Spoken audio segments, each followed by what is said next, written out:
We are brought to you by Boss Bears Supplements. That's Boss Bears Supplements at bossbears.co. Hard work, consistency, and determination are difficult to sustain when your mind and body can't keep up. Fuel your body with what it needs to perform like a boss. Whether you're closing deals, pitching a new business idea, or training in the gym, Boss Bears take your hustle to the next level. Our ingredients are the highest quality with potency and serving sizes that are the gold standard in the industry. Check out all of Boss Bear's products at bossbears.co. They have apple cider vinegar gummies. They have ashwagandha. They have all kinds of supplements in delicious gummy form. They also have them in pill form if you don't want the gummies.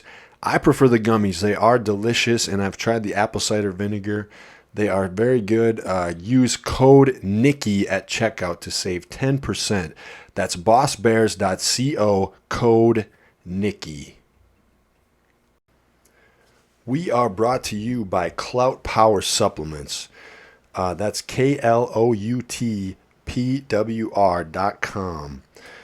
So here I have the protein, the Cravings protein from Clout. This one is the salted caramel. This is some of the best protein that I've ever had in my life. It's actually delicious. I like the salted caramel and the cinnamon swirl are my two favorites. Also, their pre-workouts are amazing. So they have the Karma Nootropic pre-workout. It's a nootropic and focused pre-workout. It's a lower stimulant formula, zero itch formula.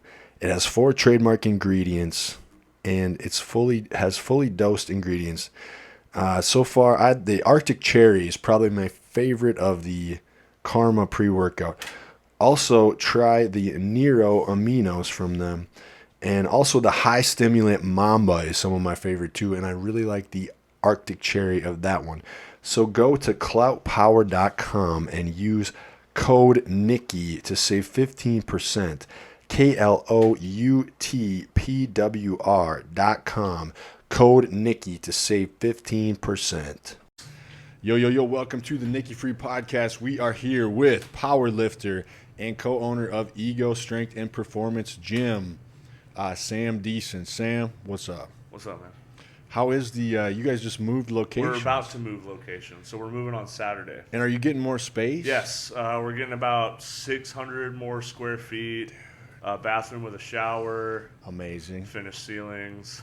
I saw the Instagram post. It looked really nice. Yep. I just got the whole interior painted, just a nice matte black. Mm-hmm. We're eventually gonna get like all my tattoo artists and everything. Yeah. They're gonna come in and do like murals and shit, like all over the wall. Right, dude. I like the matte black thing because that's kind of sticking with your theme. Yep. And like you guys have that. I was gonna tell you, you guys have that like fook your feelings thing. Yep. And it's weird because like I don't know if you know it, but like so we were in the process of like I unexpectedly had to move all of a sudden. Yep. And the place I'm in is getting renovated, so I had to move out, find another place, which luckily I got a great place now, good atmosphere, around great people. But it was like, I had all my clients. I'm, trying to do this Emerald Cup show, so I'm like in prep right now. Million things going on. And then I'm working at the bar on my feet all day, so like, not complaining or anything, but it was like a really rough week having to move like all of a sudden unexpectedly, and that you're saying like fuck your feelings really kind of spoke to me at that time, because it's like, you know what, dude, a lot of people have to move, a lot of people have this shit come up during shows, like that's no excuse to fuck this up, and my coach was hard on me too, in a sense, like, hey, you know what, I've moved during shows, I've done this, so it's like just kind of like I like the saying because it takes away that it's kind of like that Cameron Haynes one, like nobody cares, work harder. Right. Well, it's like, and we do care. I'm not saying I don't care. Well, yeah, that's the thing. It's like, it's not saying like your feelings don't matter, because that's not what it means. But it's more like you are entitled to feel whichever way about whatever that you want. You're entitled to be upset about this. You're entitled to be happy about that. But that doesn't entitle you to make it everybody else's problem. Well, and for me, that's what I need usually. If I get in a spot like that, I actually need somebody to be hard on me. Like, you know what? it doesn't fucking matter. You're gonna do it anyway because Right. this is what you have to do. This is what you're doing. You made the commitment to this, and you're going to make it happen. But yeah, it's just Coffee. you're totally like everybody's entitled to be like upset about something or stressed or whatever. It was a but, stress, dude. Yeah. But that doesn't mean that, and like you are, and it's totally acceptable to reach out to those people to help and advice and all that stuff. But that doesn't mean you need to make it their problem. No, well, that's like an energy vampire, They right? got their own shit going on. You ever like have energy vampires, dude? Fucking hell, dude. There's certain dudes at the gym, like especially now because I'm like on lower calories, and every time I'm in the gym, I really got to focus, and I'm really trying to take this serious and work hard. You and turn it's into like a toothpick, and you feel like you might yeah, snap and I'm at just any like moment. motherfucker. Yep. Like these old guys come up to me and they want my attention, and it's like. And they're coming from like an energy suck place. Yep. Like they're obviously lacking attention in their life, and it's like, bro, usually I have plenty of time for you, but I just don't right now. Well, like I just got out of my own prep, and it was especially that last 4 weeks, it was very mentally challenging for me. Yeah, how'd the show go, dude? It was great. That was so for people who don't know, I just competed at the Pioneer Open on the beach down in South Padre Island, Texas, which had some of the. Well, it's so rare to get this many elite and high-level world record holders all in one meet at one time. So just to like show the kind of caliber of people we had there, we had on the men's side we had the number 1 ranked 181 lifter. Right. We had the number 3 now number 2 ranked 242, number 3 ranked 275er, the number 1 ranked 308er and world record holder. So some big hitters. And the number 1 ranked super heavyweight in the world and the world record holder and the guy who holds the highest total ever recorded in history. Damn, dude. So like competition. All in one meet. And that's just like the top guys that were there. Like I've never been in a meet where I saw so many 2,000 pound So what was it like being around all that, dude? It was that much elite competition. So that had to feel kind of good. It was great. Like it was a gut check for sure. Because like, I mean, like I'm strong, but like well, you work hard as fuck. But I know what you mean. Yeah. Compared to these guys, like these are genetically gifted. They're gonna squish me. There's so much. Like I walked up to Shane Hunt. He's one guy that I look up to a lot. He's the number 3 ranked 275 in the world. Shane Hunt. Yeah. I've never seen a guy more densely packed with muscle. Like me and him weigh the same. But he's just solid muscle, and he makes me look small, and I'm like, what the. Like, dude, we're the same age. We're both 26. And you're a big motherfucker, too. We're the same age. We're both 26. And I'm just looking at this guy. I'm like, dude, you're opening with 903 on a deadlift. What the fuck? It's nuts. That's the kind of competition you're going against. Yeah. So you could have great numbers, but when you're going against somebody that's got a 903, come on. Yeah, like, come on. But, like, it was I did the same kind of thing when I was a few years into the sport. Like, in 2016, when I was still a teen, like, I was smoking every local meet, thinking I was hot shit. I had no reality of what the sport was actually like and where I was on the totem pole. So I was like, oh yeah, I'm gonna go to Raw Nationals as a teen and I'm gonna win, and then I'm gonna move up to the juniors next year. I'm gonna do the same thing, and it's just gonna keep happening. And I went to Raw Nationals. I got fucking slapped. Yeah, so that was like a reality check. I got absolutely slapped, but I was there and I got to watch the first ever 1,000-pound raw squat in history. I was there front row. I got to watch one guy I looked up to for a long time, Jesse Norris, who was an absolute phenom in his time. I got to watch his last competition. I got to watch. So really John an Hacks. amazing experience. So I got to just be around that atmosphere, and it really, because some people, and this is why I encourage people to go do those big shows.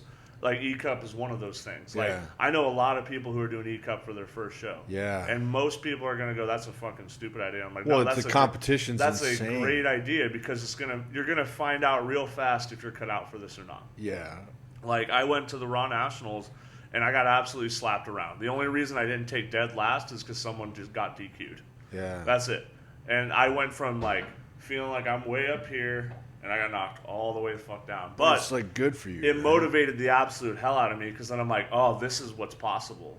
Right. This is, and it just took off from there. And then kind of like I'm a lot more humble now, but I definitely was kind of starting to feel like there's a couple guys in my weight class in the state where if we show up at the same meet, we're boxing and it's going to be a fight. But for the most part, at this point, I can walk in anything local and probably walk out winning. Yeah. But I went to this meet, and like I said, like the caliber of competition was a whole different level. Absolutely unreal. But these guys, they were just guys. Yeah. Like Dan Bell came up and rubbed my tummy. And I'm like, this dude's my hero. Like, this that's the thing. When you meet your heroes, dude, like, you really, it actually, like, it humbles you, like you said, but I also think it does another thing where it makes you realize the possibilities in life, because when you meet some of these people that are considered your heroes and you realize that they're just human beings. Right. It's because the internet's a terrible place for that, where it glosses people up and makes them seem larger than life. Well, everything, it's perception, but like when you're growing up, but when you meet them in real life, you're like, oh, these are all just humans, and I'm a human too, so I'm capable of all these things too. It was crazy. Like, me and Dan were joking because he ended on accidentally crop dusting both me and my wife. Like, he crop dusted my wife earlier, and then I walked by him in the bathroom. He's like, dude, I just ripped a nasty fart. I saw her at Body Shop working hard, dude. And I was like, bro, like, you're going to crop dust me and my wife? You want me to go get my fucking dog so you can shit all over him too? And he just started laughing. Yeah, it's like crop dust me is one thing, but God, leave my wife out of it. Like, he was like, I'm like, this is the #1 ranked lifter in the world. And he's human. He's got a 2,600 pound total, and nobody in the history of powerlifting has ever done that. Dude, and nobody's even close. Right. And me and him are just sharing a beer and talking about bullshit. So is that just like when you meet your heroes, it's kind of like, I've heard it go both ways, where some people meet their hero and they're disappointed. I've never been disappointed yet. I can't say that I have. I can't say that there's anybody that I've looked up to or ever wanted to meet where I just went like, wow, that was a horrible experience. Yeah. I mean, I've heard nightmare stories, but where they're like, don't meet your heroes. I don't think so. I think it's cool to meet. I think it's good to try. Yeah. I don't see any reason not to try. And then if you do, then you do. If you don't, then find another fucking hero. Right. Yeah, if they're not who you thought. Yeah. It is what it is. But yeah, it was. I think it's good for you, dude. You absorb, like, you get to be around their energy and kind of like absorb that, you know? Well, there was like, I was going nuts for guys I never even met to make lifts. Like, it was crazy. Like, well, you're kind of a guy that always wants everybody to succeed. Well, that's powerlifting, especially when you're in the back with all the guys and everything. Like, it's a very infectious atmosphere. Like, you already like want the guy next to you to hit his lift, but to have like, all right, to hear that announcer go, Shane Haller is going for the squat world record. Yeah, you're like, and we're not talking like. We're talking the world record, like the heaviest. And you're there watching the heaviest squat ever done at his weight class, and it's like, holy shit! Like, I gotta get hyped, but like that was also a balancing act, because I'm like, I got 6 more lifts I got to do. You had to still keep your focus. Like, right? I can only jack myself up so much before. Because you only got so much in the tank, like both mentally and physically. Because wasn't that you talking about like not lifting with music and stuff because you're trying to get that focus of like emulating the show and everything? It's just like you don't. I had an old coach back when I first got into it, and I was very like training with my headphones on all the time and shit. Right. And he came up to me, he's like, "Why do you got those in?" He's like, "You're 3 weeks out of a meet." And I was like, well, "I'm trying to focus." He's like, "Do you get to wear those on the platform?" No. It's totally good advice. And he was like, do you get to pick your song when you walk out there? No. Then why the fuck are you doing it here? Yeah. So just compete, just like try to put yourself into the environment that you're supposed to be in. Like, I see all these guys online, like they'll be in meet preps and everything, and they'll hit a crazy fucking deadlift, like 850 or something, but they're pulling with straps and fat ass pound plates, and you don't get those. And then you go to the meet and they can't even lock out 750. And like, that's why Ego Performance and Strength has. That's why we have literally everything. Yeah. Well, that's what, like, I've outfitted the entire gym to be able to train to a competition standard. Like, I will be building in the new location. We will be building a competition platform. Like, where now, dude, is that new space bigger? Yeah. I was gonna say it looks much bigger. Extra 600 square feet. You'll be able to do so much more. Yeah, really stoked on that. And like we were talking about, like all the shit going on at once, man. Like I had. You're like, I know, bro. So yeah, like I've been trying to work on this deal to get this new unit for the past like 2-3 months, and then I've been in meat prep this whole time. I had a friend pass away on New Year's Eve. Oh, I'm sorry to hear It's that. all good, man. It's just life. And then like last weekend, I was coaching one of my athletes at a meet. This weekend, I'm moving the fucking gym. Next It's weekend, I've got something, right? Next weekend, I've got the Emerald Cup where we're coaching athletes. I have my own booth there. FX is there. It's kind of like we asked for this life, Yeah. so why the fuck should I expect it to be like anything So like, less, am I stressed out? Do I got a lot going on? Yeah, but like, This is what I'd I rather want. be You're not doing working in a factory, you know what I'm saying? exactly. I'm getting to. Who am I to bitch about what the hell I'm doing? I know. Like dude. I'm not driving for Amazon or in a warehouse. Yeah, Fucking it's about practicing throwing, that gratitude. throwing right? packages. I get to coach people to be stronger, and I get to run a gym. Like Make positive impacts on people's lives. What else can yeah. I be happier about?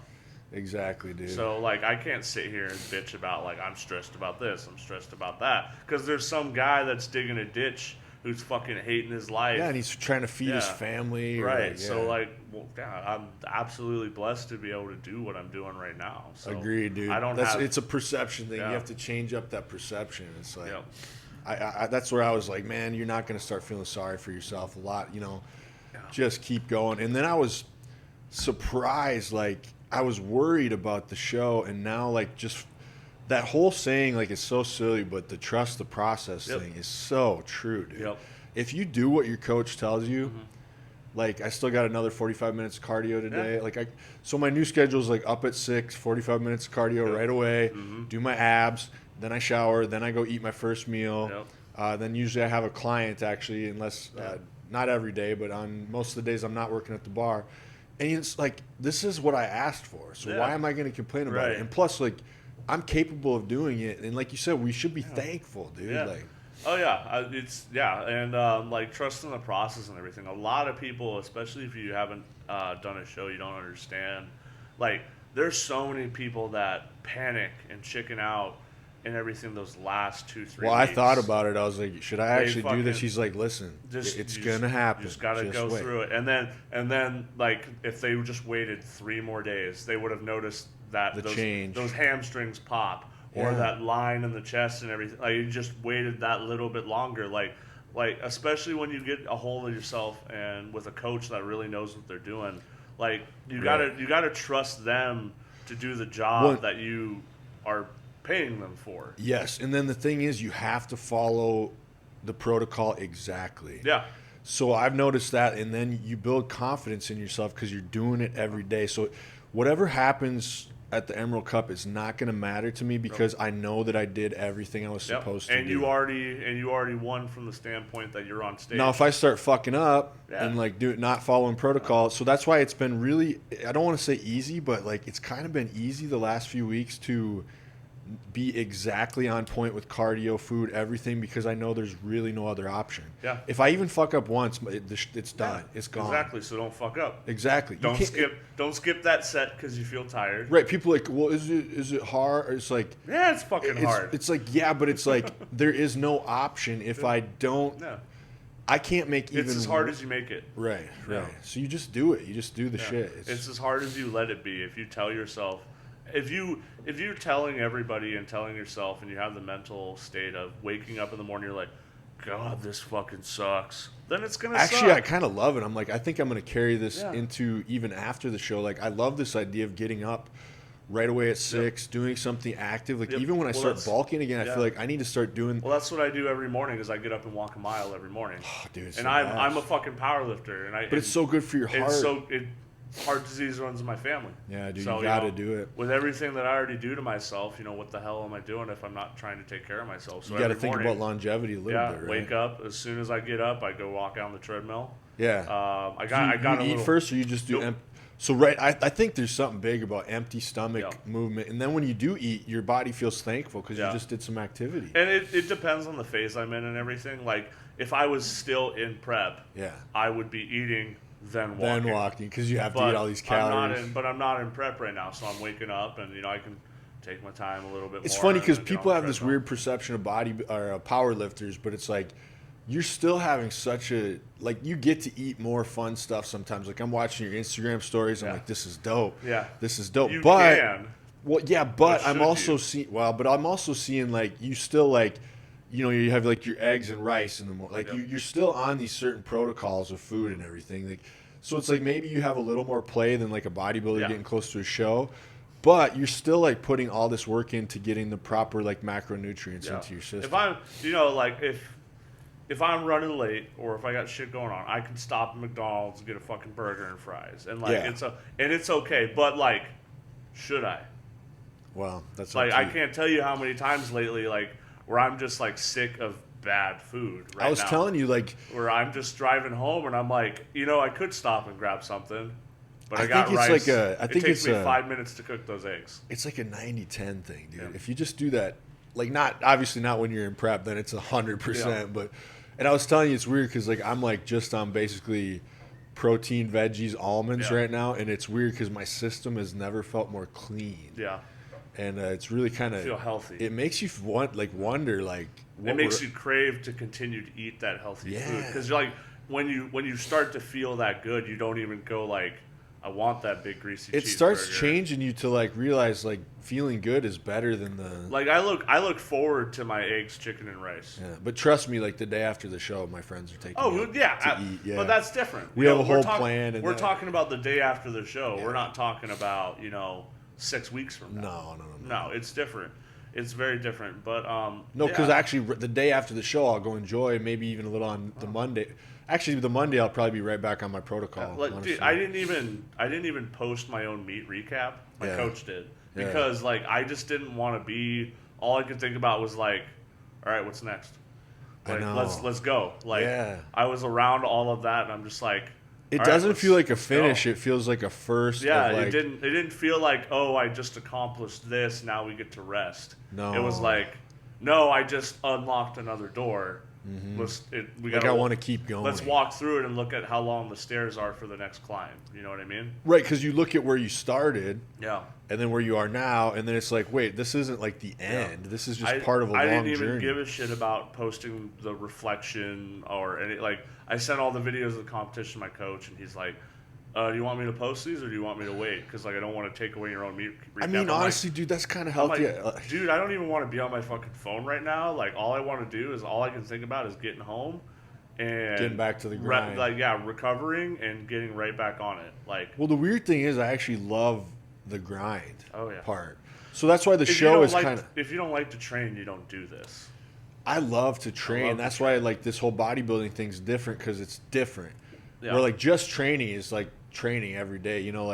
This is like a specific training for a specific reason. Like I love competing. I love meets, and if I would do 5 a year if I could. Yeah. But my body just doesn't. It's funny how much you know so much about the bodybuilding thing too, because I know you have so many friends that are competing, and you've watched so many shows, and like. It's funny, like we're talking about scheduling podcasts, and you're like, you shouldn't be doing any either. I'm like, so next week, this will be the last one until after the Emerald Cup. No, you shouldn't do shit. You shouldn't do shit. And you're right because I just won't have the energy. Dude. No, you won't have the energy, but you'll try to make yourself do it, and then it won't be as good. You'll look back like a month from now and look at that podcast, and you'll look at your face, and you'll be like, dude, like I just wasn't in that. Like I wish I would have saved all those conversations for when I could be where I could be. And I already have like next month kind of scheduled out, so it's like okay, let's save all that energy for next month and like so that'll work out good, dude. But I think that was good advice on your part. But you've seen so many guys go through these shows, so like what the last week is like. Oh yeah, it's horrible. Because as far as I've come, like honestly, dude, the next week's gonna be even harder. Yeah. And it's going to be like... Well, unless you got freak athletes like fucking Bliss on our team that can eat 400 carbs right now and still not be full. It's kind of weird, Yeah, there's just certain people that function differently. Like my wife right now is on complete zero carbs, nothing. Dude, she was working hard at Body Shop, and she was still a little worried. I'm like, you'll get there. And then Bliss, and then our fucking men's physique guy Bliss is still eating 400 carbs a day, and getting leaner. And Mark's looking at him like, dude, we might have to put you on 600 carbs. And everybody at the posing class, is going like, you fucking prick. And I look at Hey, Bliss, it's just how his body works. and I looked at him. I'm like, "How's it feel to be the most hated guy in the room right now?" What did he say? He just laughed. I mean, dude, some people are just really genetically gifted. At the Vancouver last year, like there was a guy he was literally eating 500 grams of carbs the night before. He was still shredded. Oh my god, that's and insane. It's just like people's bodies just work different. Like Chelsea, for instance, like she can still eat a steak the night before. Yeah. She can't have any carbs. So I'm on no red meat. Yeah. Now. So she can't have any carbs, but she can still have fats because her Okay. body processes fat really, really well. But carbohydrates make her hold on to a lot of water. Like we dropped carbs, next day she was leaner. Next day. That's insane, dude. Like her water retention. Just And went these down. are all little tiny tweaks that you figure out just by trial and error. Well, yeah, it's her I think 4th show with Mark, and she has gotten at the 4-week point at every show. She has looked better than her previous show. So that's progress. Every single time, and you know, and she's obviously she wants to go on stage and win and do well and everything. But, 100%. But for her, like just beating the physique every single time and just being better every time she steps on stage is a win for her. Right. That's how I'm looking at it, as a me versus me. Yeah. It's how much work because I'm not worried about. I mean, obviously you want to do good, but I'm being realistic. None of us get into this and want to fucking lose. No. Like I didn't go to the Pioneer Open wanting to take last place. I didn't, but like I did. That's what I told my coach. I was like, I just as long as I don't take last, I'm good. Yeah. But like if I could win, I'd go for it. Fuck yeah, dude. But none of us get into this because we want to. We all have a little bit of ego, and we all want to. I mean, I would love to have one of those fucking swords, dude. Right, But it's right. like, I mean, I know the reality. Dude, I'm still kicking myself in the pants because I missed out on a sword one fucking time at a powerlifting meeting. I've never been close to it. Man, it's like, you know what's crazy is too, like, I almost bought myself one. Just like 'cause I what was you pissed. learn just doing one prep. Yeah. Like I learned like if I do another show, I learned so much. Well, that was the major thing that I was the most happy about with the prep I just went through. Yeah. It was a as my coach would call it, data. Yeah. That was an amazing data experience. Oh yeah. We learned so much this prep that we know what to fucking do now, and we know what not to do, and so next time we're doing it. So that's why I'm so excited, is because I learned the things that work, the things that don't work, the things that kind of work but have this side effect. It's weird. You can read a million books, but until you do stuff, you really can't learn. Yeah, no, not Isn't at all. that wild? Not at all. That's why Action is so important. Well, and you got to do it more than once. Oh yeah, you can't. It's not as big of a deal anymore, but I can't tell you how many people I saw do one competition and then were a coach the next day. Like I'm literally. Oh yeah, no. Like, I'm literally just getting started, so it's like I don't even want to think past the show. I was gonna say enjoy the first one, because you're only gonna have the first one once. Because like my goal is to like probably do one more show, fun, and then bulk for a long time. Have fun. Enjoy this experience. Like, you know what's weird? It is actually fun. A lot of people. In any sport that they enter competitively, have a hard time for remembering we're doing this because it's fun. Yeah. I can't there's so many powerlifters that I met that oh dude, I just hate this, but it's so ingrained in me. This is my identity. I have to keep doing it. When did we forget that going into the gym and hitting some deadlifts was fun? It is fun. Yeah. You're forgetting the whole reason. Well, that's just sad, dude. If something becomes your identity, that you're just doing it to hold on to your ego. You don't know anything else. Right. You've done the same thing for the past 20 years. What else are you gonna do? So I always thought that was important. Me and my wrestling promoter always talked about that. If you take away Nicky Free, because that used to be a big part of me. I know who Nick Friedoff is. Just the kid from Iowa. Small town kid, I know my roots. I'm okay with just being Nick Friedoff. Yeah. And I have Nicky Free. I have the Nicky Free podcast. I have the lifter guy, but I also know that it's okay to just be Nick. Yeah. I'm just this dude from Iowa, small town, great family. I'm fine with that too. Right. I mean, and obviously I still need all the other shit. No, but it's part of who you are. But it's a good way to keep yourself grounded. Is take the Instagram name away. Yeah. Take the social media away. There was a guy commenting on I had to make a post where my abs are starting to come in, and you know, he's like all like, oh my God, you're a legend. All this. I'm like, no, I'm not. I'm just a dude. But he thinks you are. I know, but it's weird because it's like, man, like I'm not even like close. No, to, and like, that's how I feel. It's like, you know, I come back from this meeting. I have a few of my members and a couple clients that are like, "You did awesome. You killed it." This well, was like, I get inspired by your shit, but, dude. And I'm honestly. just like, guys, you don't even understand how many people I was just in a room with that are so much stronger than me. Yeah. Like, and we're around those people. I'm not the man. But I think that's good because we're around people that are better than us all the time. It's been I've been on a little bit of a selfish streak here. Like I have Jordan as a coach. Yeah, come on. Like I've been recruiting a lot of I've been bringing a lot of members in lately for my gym and everything. And I'd be lying to you if there wasn't a little bit of a selfish thing behind it because I've been trying to get in particularly really strong people. Right. Because I want. Well, you want your gym to be strong. Well, no. That's not it. You want to be around them? I want them to be around me while I fucking train. Yeah. Because so it brings the best out in you. Like that was honestly one of the better things about this prep was the prep before that. Like I was the biggest fish in the pond. And that's not good. And yeah, and I didn't. I mean, it's not, dude. I was from like I said, was from a small town. There was a time when I had, been in bands there. I'd done the pro wrestling thing. You are like the guy in the town. But it's not like you're really that good. Yeah. You just are, you're just in a small pond. And now in the span of... And then you outgrow it and you have to go somewhere where you're like the littlest fish. And in the span of like the past 3 months, I've pulled in 4 guys that out deadlift me. Dude, that's amazing. That's what you want to be around. But I pulled 50 more pounds this prep. But it's gonna bring the best out in you, dude. Like if you want to be around... It's like that simple saying of like if you want to hang out with like 5 losers, you're the 6th loser. If you hang out with 5 winners, you're gonna. I changed my deadlift day to be deadlifting on the day that all the guys come in and train. Yeah. Because I wanted to be around that. Yeah. Like, hey, I'm doing this right now too, and I know you guys are stronger, but I want to get stronger too. Yeah, it's fun. It's like because it's like you're competing every day. Well, and that just shows that you are confident in yourself to be around people better than you to bring the best out in yourself. That was one of the reasons that I got so strong in my teenage years.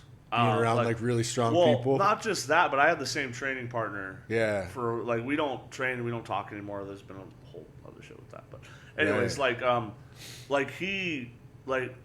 always out deadlifted me. Mm-hmm. Always. Yeah. Always. Well, I lifted with my best friend Stevie, who was a short guy and muscular as fuck. Yeah.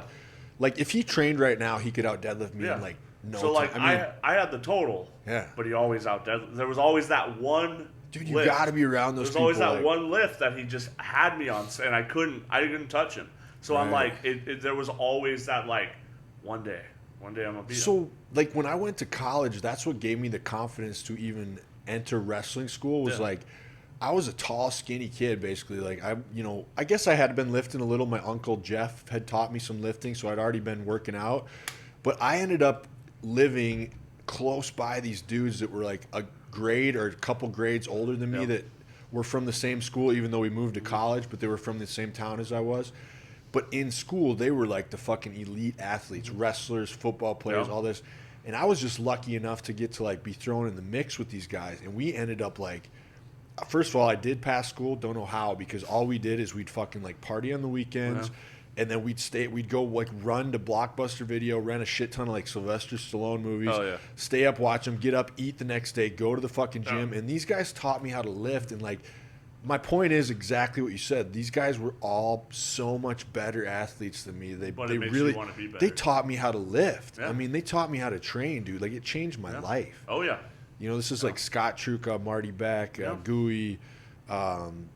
Just some really fucking good dudes. I don't know if they'd hear that, but like shout out to them. Good fucking people, man. Yeah, you got to surround yourself. Like if you're that's one. Like I talked to Dan about this at the meet. Yeah, and he's been on the top for a while. And there's nobody touching him. Right. But then in this year, Jesus just broke his sleeved world record. Okay. And not broke it, like he demolished it. Shattered the record. I've never seen a So what was the record and what did he beat it So with? Dan's record was Dan has both. He Yep. has the sleeved world record total, and Yep. then he has the wrapped world record total. Okay. So two different total world records. So he had the sleeve one got broke, and it was 24.85. Okay. Jesus did 25.41. This is what lift? This was his total.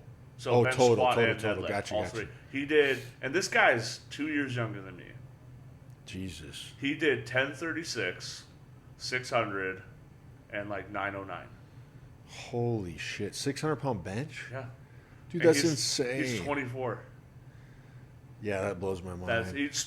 He squatted 1,036. I feel like that goes with, it's like genetics, but then the new Yeah, science we have behind lifting. Well, it's not just that, but it's like powerlifting and lifting sports used to be the reject sports.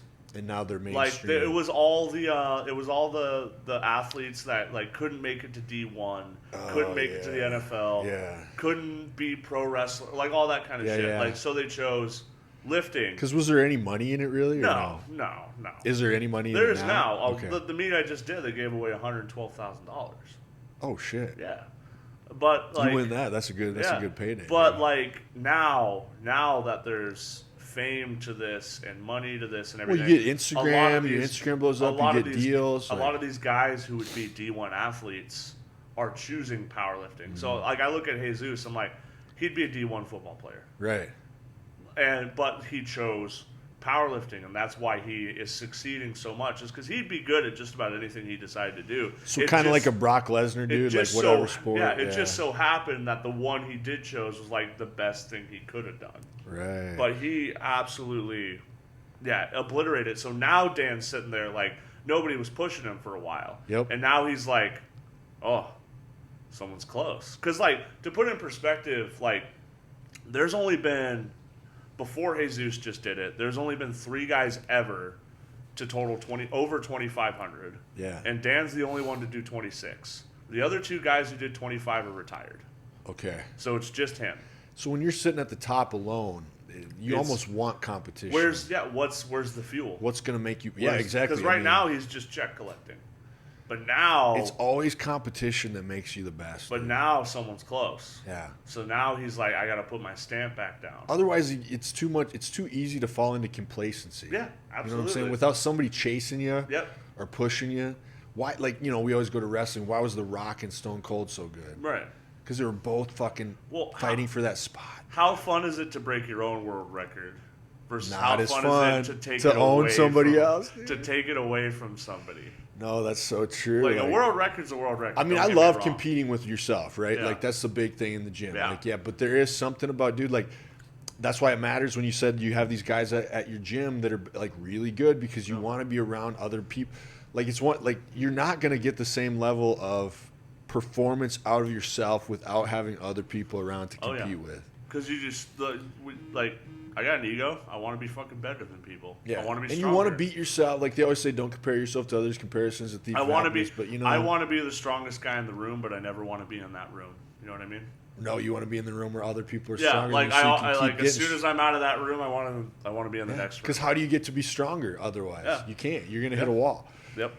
I really like that big fish thing because I found that to be so true, dude. Like, like you even like when I was wrestling in IPW, like I wouldn't, there was guys that were just as good as me or better, but like, I was the one that got the WWE tryouts and stuff, but that was good because then you had to go be around these people that were way you were better, right than you. up there, and then you went there and just. Oh, then you're at the very bottom, and it's like, oh shit, yeah, oh shit, damn. This is like the real thing. Speaking of that, I was just at the WWE Raw event. I saw that, dude. That was amazing. I have never heard someone booed more in my life than Dominic Mysterio. Dude, he's got heat. But he's like, there is no wrestler in the world more beloved than Rey Mysterio. No, he's amazing. And he walks in as just like, you're a deadbeat dad. Just boo. Great storyline. He plays that sleazy shit so good. It was deafening how much everybody just hated him. He had to pause several times, and he was fumbling over his words because people just hated him. I think there's something about a beloved father, and then they want the son because their story starts out like Yeah. Oh, they're all happy together, the son and the dad, and he Yeah. takes after his dad. Now he's gonna wrestle. I like him. He's jealous of his dad. But the thing is, like, there's something about that shitty, sleazy son that's like it really. was fantastic. It's a good story. It dude. was such a good story. Well, plus, he's kind of got a cool look, and he's a good Yeah. worker. And like, Well, it's if I made this, told this parallel to another one of my members who is a wrestling fan too. Is he has this? They're making the parallel between him and Eddie because with the hair and everything. well, yeah. not just that, but way back when it was Eddie in China, I remember that the And now- Latino heat, dude. and now it's Dom and Rhea. Dude, she's amazing. She is. Dude, she's like. But it's the same thing. But it's kind of a reversed role because when Eddie and China were together, they were faces. Yes, they Dom were. and You're right. Rhea are heels. Yeah. But the thing is, the heat on Dom is so high. Everybody fucking hates Dom. Yeah. But Rhea is just so good. Everybody loves her. loves Rhea. So it's a really like Dom will say something. And everybody will boo, but then Dude. Rhea clotheslines one of the dudes, and everybody goes, "Yeah!" She is so good, and also like she is beautiful. I'm so Like- happy that they are sticking with this goth gimmick.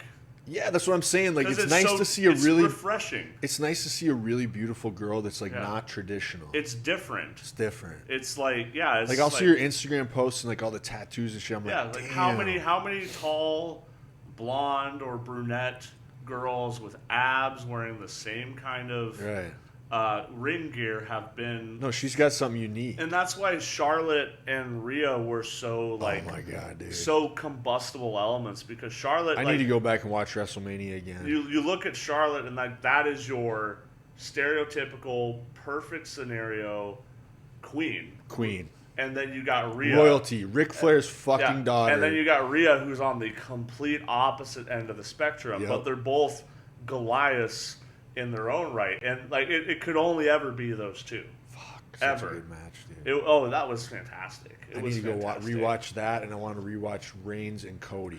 Dude, the reaction Cody got there in That Seattle. surprised me. The reaction Cody got there in Seattle, like, with how much I heard Dom get booed, Yeah. I've never heard somebody get cheered more. And like, this is my third WWE event. This that is I've where been you to. see that actually having him lose made him more beloved. Oh yeah, it was because I was worried. I was like, dude, why are you not? But now I'm kind of like, Dude, I'm stoked to see 'Cause him and apparently- Lesnar at Backlash. yeah, because apparently this is not like a last minute decision. Like apparently it's been in the works for They Cody must to have a lose for a long while. storyline. Well, so here's my theory with this and everything. Yeah. We don't actually know if Cody's going to be the one to take it off of Reigns. That's Right. what we don't know we right do not now. know that. You're right. But so we got Cody and Brock Lesnar, which is like, Dude, that's a holy dream. shit. Yeah. Nobody can bring heat like Brock Lesnar. I've traditionally loved Backlash Like pay-per-view, so I'm Brock super Lesnar stoked. came out on Monday looking like in basically Undertaker gear. I saw that. And with that the was hat such and the a coat. like it's like, okay, Lesnar's been a face for a while. How do we get people to really fucking hate him? Yeah. There you go. Yeah, Yeah. but steal the gimmick of the Yeah. most beloved So character they're of all gonna do time. the Backlash match with Cody and Brock, and I Right. don't know what the result of that is, but because there's I don't two either. options. There's two options. I think they want Reigns to get that 1,000 days. Yeah. I don't. So Night of Champions is the next pay per view. He won't lose it there. He's scheduled that day. That day is 1,000. Yeah. So I don't think he'll lose it there, no matter who he's up. No. I could see them adding a stipulation between Brock and Cody, like if Brock wins, he gets Cody's opportunity to challenge. Right. I can see something like because that. Brock lost his opportunity to challenge Reigns ever again, I saw as long that. as Reigns is the champion. Yeah. So there's a very interesting parallel. I don't know. That's the only thing I don't know is who is the next challenger. I mean, for Reigns. I really hope we see Cody as champ sometime at the they're right gonna, time. I think they're going to take the belt off of Reigns at SummerSlam. That's what I would guess. I think that's- because SummerSlam's huge, dude. I think it's already almost sold out. Yeah. Like 32,000 seats and tickets have Can already I just been say sold I for it. haven't been this into wrestling in a long time. It's so good right now, dude. Yeah. It's so good. It's like they've really come yeah. back, you know, and then this merging with UFC, dude, I feel like it's such a good thing. The rumor right now is like, okay, because Vince just came back and kind of fucked with things a little bit, but like apparently they don't like that, so Vince is losing his power. I don't like it either because they've been on such a good roll. So the story is right now is the draft is the kickoff for the Triple H era. Yes. Because like this is where storylines that haven't been making sense are going to go, and people who have been on the shelf are going to come back out. Yep. And this is where we're going to start to see kind of a revolution of storylines, and I'm very excited. Well, that's kind of how it's felt, right? There's a rumor floating around right now that LA Knight's going to win the Money in the Bank. Yeah, yeah. And that, I'm like... You keep sending me memes of that shit, dude. I think that guy's That guy is incredible. He's a heel. He pulled a Seth Rollins. Yeah. Because Seth Rollins was a heel that just turned face because he's so good at that was The what Rock too, dude. Remember The Rock was just so fucking like he talking third person and shit, and people just loved him. Yeah, and LA Knight has done the same thing where he's like he's hard not to like. You put a mic like he could lose every week for the next 3 weeks, and then you could just put a microphone in his hand, and he's got it back. Oh, yeah. He's such a good talker. He's so good. He's like the total package because, I mean, I haven't watched much of his wrestling, but he has a great look. He's great. He's got a fantastic look. Yeah. He's got a fantastic look. He's awesome. So that's like all three. He has the look, he can wrestle, and he can fucking he's got talk. the mics. He's got rock mic skills. He just does. He's so crazy good.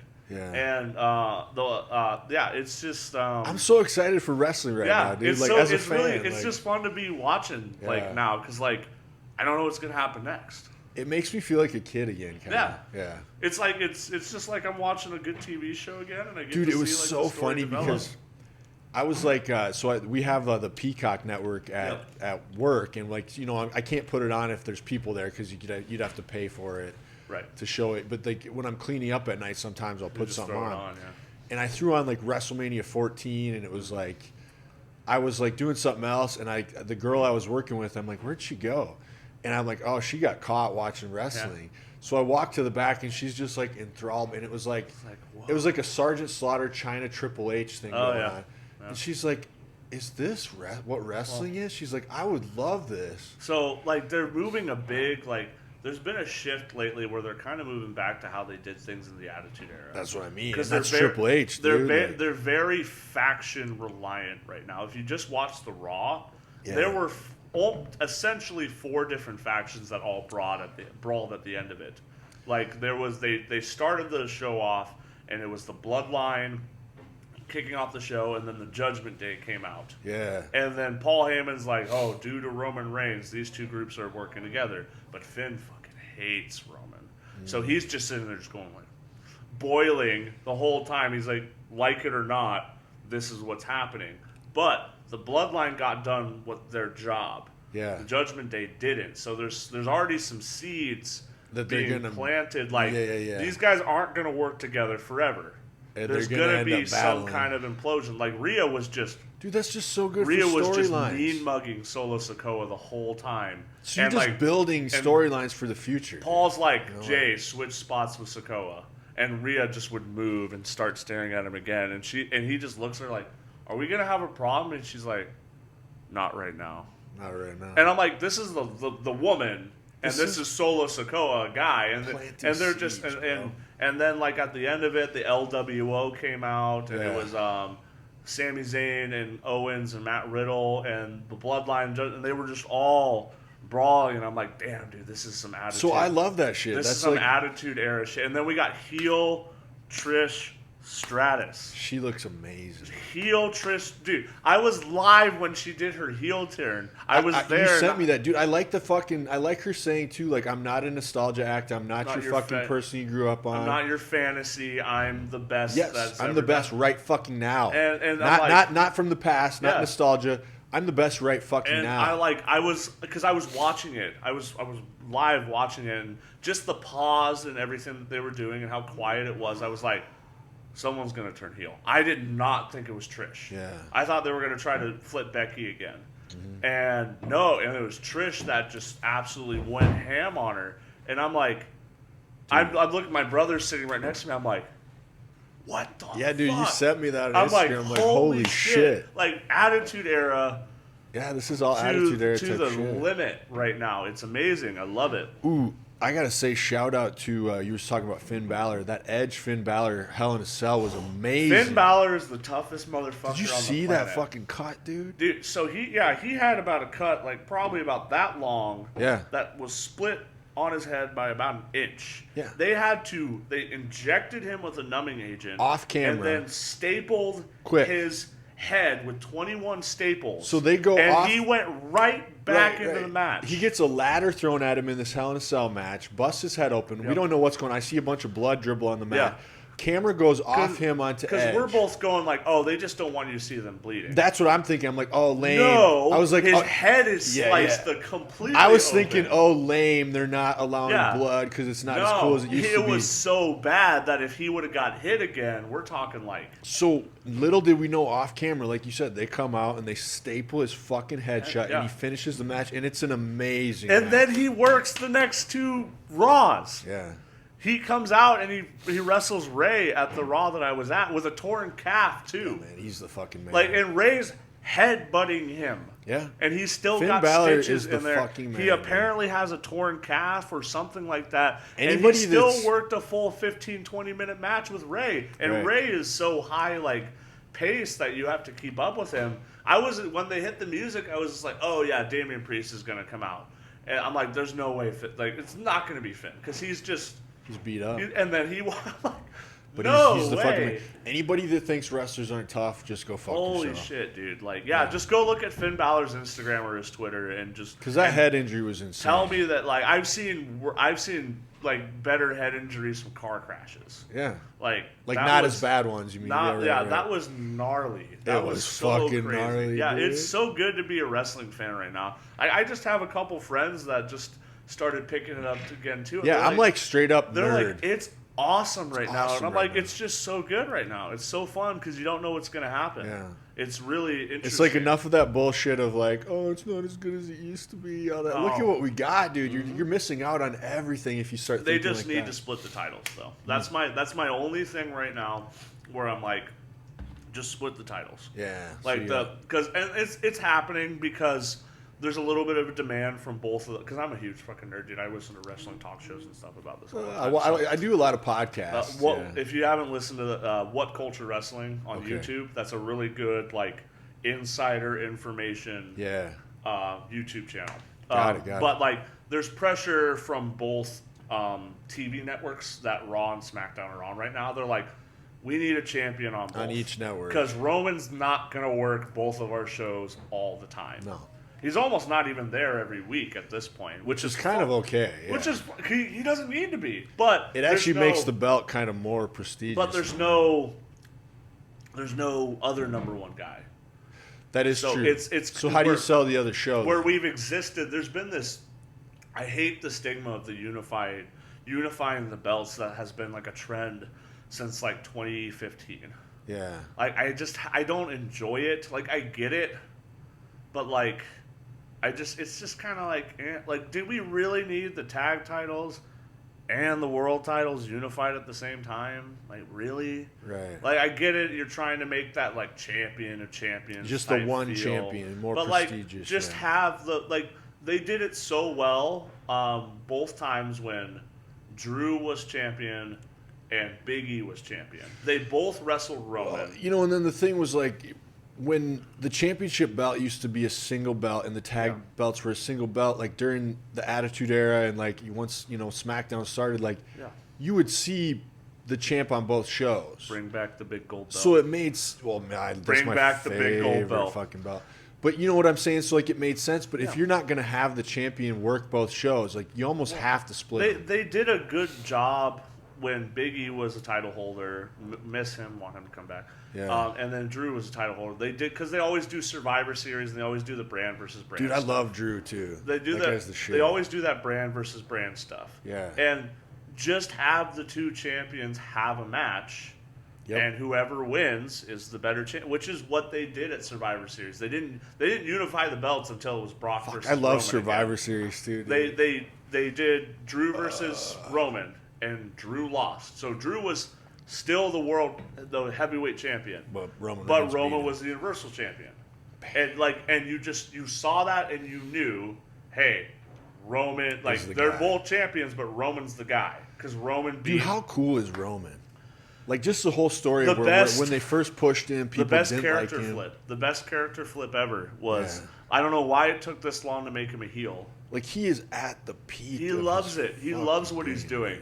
It was getting like until they flipped Sami Zayn, until like they betrayed Sami Zayn. Yeah. People were cheering the Bloodline. Well, of course, he's so fucking good. They were doing so good at being the bad guys that you couldn't help but just go like, these guys. Right. It was like the awesome. Shawn Michaels Rock thing. Like they're so good that you just fucking like them. It's like when they tried to turn Stone Cold heel. Didn't fucking work. It just didn't work because Stone Cold. Like they made the what chant was never supposed to be.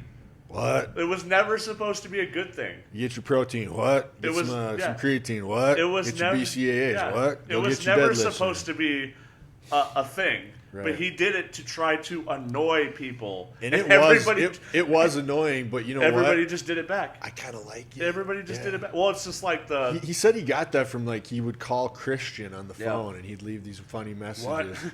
He'd be like, hey, you go to the tanning bed? What? Get this done? What? You know, like. Well, it's LA Knights. That's why I love LA Knight because he's doing the same thing. Yeah.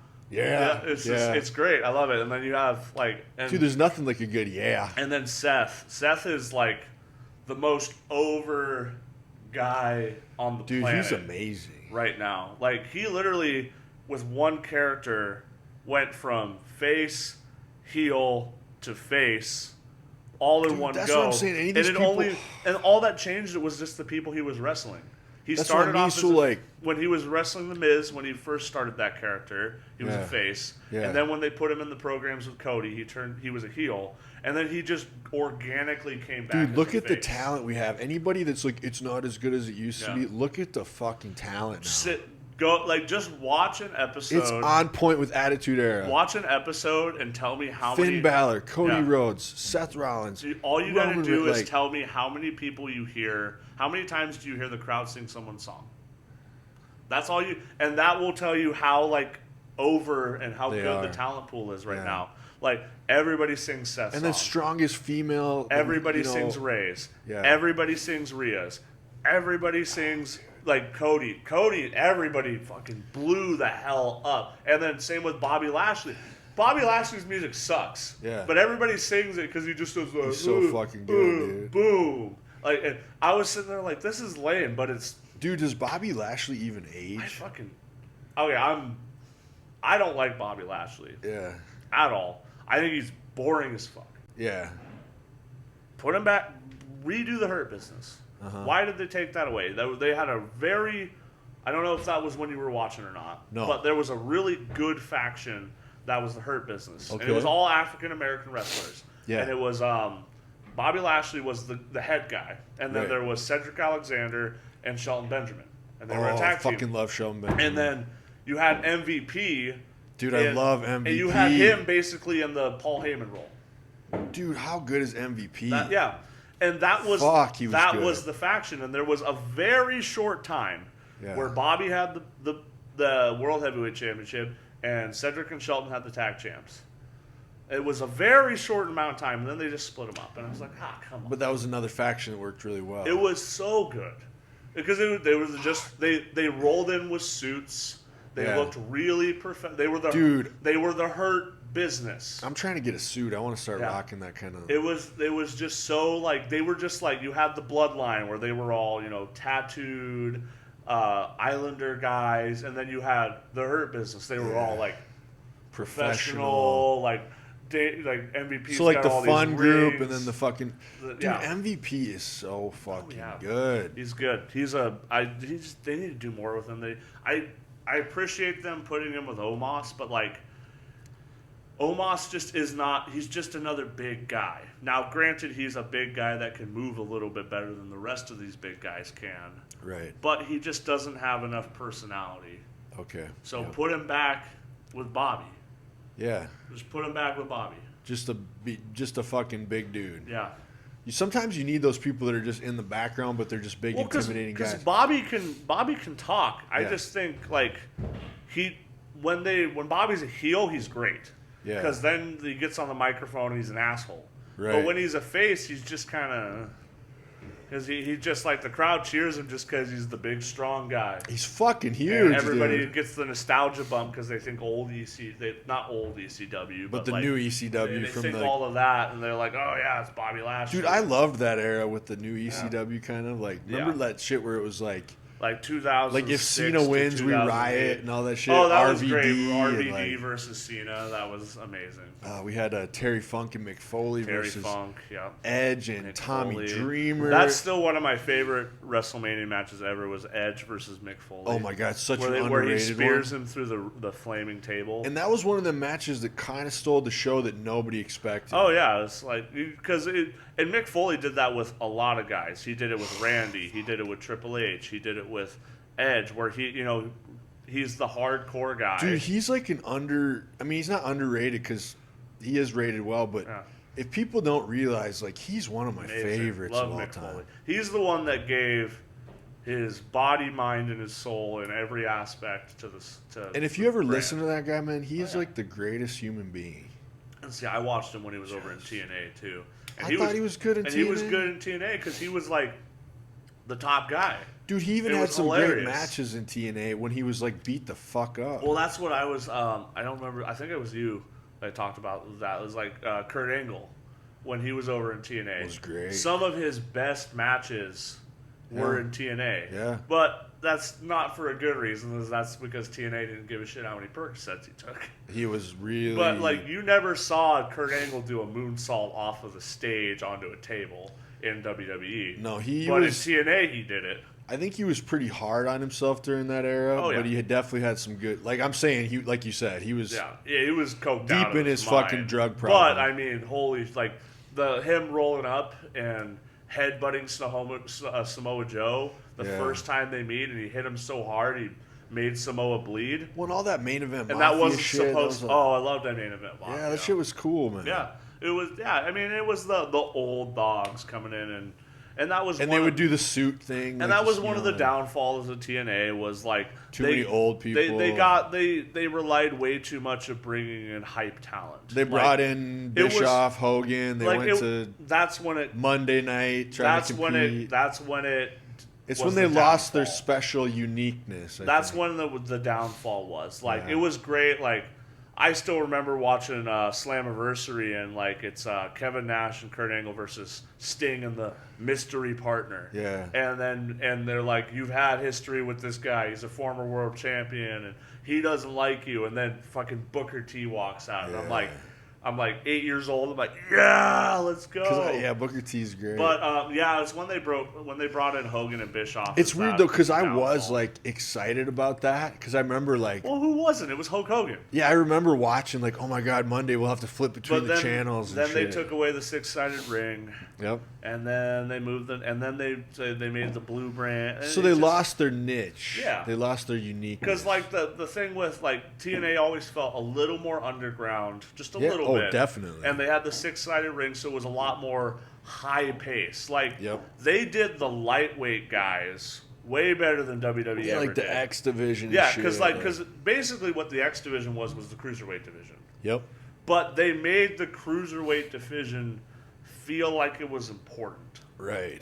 Like Frankie Kazarian and Christopher he's Daniels. Because then you would have guys like AJ Styles. Is Kazarian still on AEW? I was going to say, I fucking love that guy. I don't know if him and Daniels are still wrestling, but I know that they're still involved in executive roles. Okay, good, because I think they're fucking great. Love Frankie Kazarian. He's amazing. But yeah, it was because you had some of those X Division guys that would go up and then they would win that world title.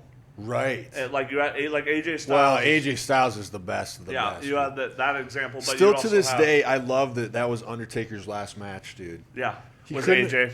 And it was weird because it ended up kind of saving the Undertaker's last match was the COVID thing because they had to film it as this like staged thing. Yeah. And you know what's weird though? They got to have fun with it. Yeah, and Taker got in like crazy good shape for that for the last time. Well, and he looked good, dude. Yeah. And it was cool how they kind of resurrected the American Badass thing one last well, time. that's still my favorite character. I like the Dead Man is the Dead Man, and I love him. But like my favorite character was always American. Oh, Badass. when he came out as American Big Badass Evil, Judgment Day it. for the first time, I remember he came back. Me and my buddy were like taping the pay-per-view, and we lost our fucking shit. Because you heard the gong. It's like, yeah, you heard, because you hear the gong, and then you're like, oh, he's like, even if you don't like Kid Rock, Undertaker's back, and then you hear I Am American Badass, you're like, what the fuck? I know people are mad at Kid Rock for like, blowing up Bud Light cans and all the shit, whatever. We're not gonna talk about that shit. Fucking all that shit. But yeah, dude, that's when back then, dude, Kid Rock, when that song came on and Taker came out, you lost your fucking mind, bro. It was good. It was. I'm waiting for AJ to come back. I remember I had the No Mercy game too for 64, and that had the American Badass Undertaker, and you're like, yes, this is so dope, dude. There's 3 guys right now that when they come back, I think it's really going to like glue everything back together. Yep. AJ, Big E, and Randy. Dude, you're so right. Like, holy shit. Yeah, like those 3 guys, like those are just kind of the missing pieces right now because they brought back the OC. Randy Orton might be one of my favorite of all time, dude. He's definitely one of the best that's ever done it. And because we've talked about that, and like I can't think, like, there is no better program to run than Cody and Randy for a title at Mania. Could you fucking imagine? Because that's exactly what H and Batista did. Could you imagine Cody Rhodes versus like Randy Orton? Just like main event WrestleMania. Just imagine a heel Randy Orton going back, because very few people do a heel better than Randy. Nobody. And very few people make you believe that he's actually that like. Well, because he kind of is. Like, dude, he's got that in him. Back in 2009, when it was like him versus the McMahons, and like he punted Vince and all. I love like that I era. believed that this dude was like when he up. had Triple H handcuffed and he like kissed Stephanie after he knocked her out. I believed. I'm like, why is this guy not getting arrested? And he looked like he got so much joy out of it. Like being evil. He got joy out of being evil. And like when Edge came back and like he's like, no, like I'm trying to protect you from hurting yourself again, and like I'm gonna put you down so you can't like. Yeah. That was all so good. So like I'm like. So you can like good. Cody is just beyond over. Yeah. And nobody can bring heat to a story like Randy. So you gotta. That's my thing. Is like get a belt on Cody. Yep. Like either at the Rumble or before the Rumble. Make it huge. I want Cody to get what he deserves. Get a belt on Cody before then. Bring Randy back at the Rumble. Yeah. And have Randy win, because not only would that be historic, because he'd be the most winning Royal Rumble winner ever. Right.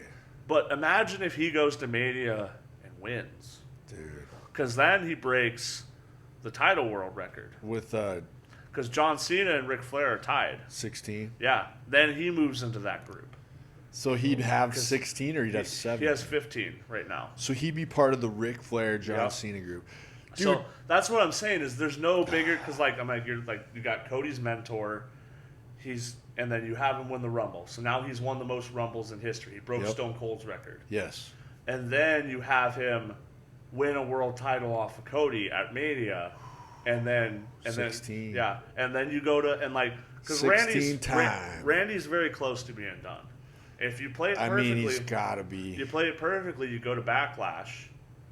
And then it's weird because Randy seems like a guy that's like never could retire because it seems like he takes such good care of himself, but he's got to be feeling it. But you do. He's up in his 40s, dude. You do Randy versus Cody at Mania. Yeah. And then you go to Backlash. You do Randy versus Cody and like Hell in a Cell. Oh my God, that'd be pure evil. And then can you imagine Randy picking someone apart in Hell in a Cell? But then you have like Cody retire Randy at that match. Yeah. Who better to do it? Be pretty dope. Who better? And then that's the I can't imagine a better off into the sunset thing for Randy. It's so weird here thinking that Randy Orton's going to be done soon. I mean, I'm still his back apparently is so fucked up.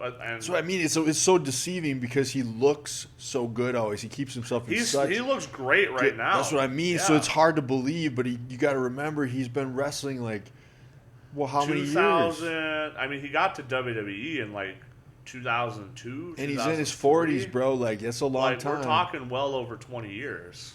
It's got to be adding up. And his dad was Cowboy Bob Orton, so you know that he was training Active. and drilling and everything in his teenage years. So dude's got a lot of miles. A lot of miles on that body. And you got to think about the amount of like rivalries he's had and the amount of times that he's like just gone through wars with people. Like, yeah, he's never half-assed it. He's had that crazy match with Mick.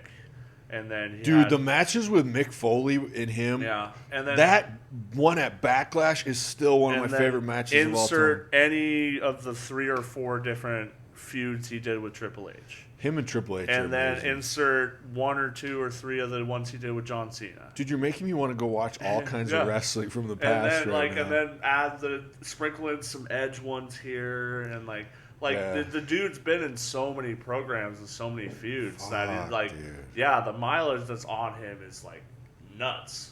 It's crazy. Yeah. But it's like it's just so hard to believe because he looks so fucking good. But you can look at his face and be like, yeah. You can tell he's getting raw. But you know what? That means that he's got a lot of good matches left in him. Because he's still got enough. I think he's got a couple good runs left in him. He's going to have to decide. I loved RK Bro. I loved it when they put him with Matt Riddle. Because Matt Riddle's so good at just being a fucking idiot. Mm-hmm. And Randy's, he's They were good together. The savvy veteran and everything. So yeah. And what do you think's in the future for Matt Riddle?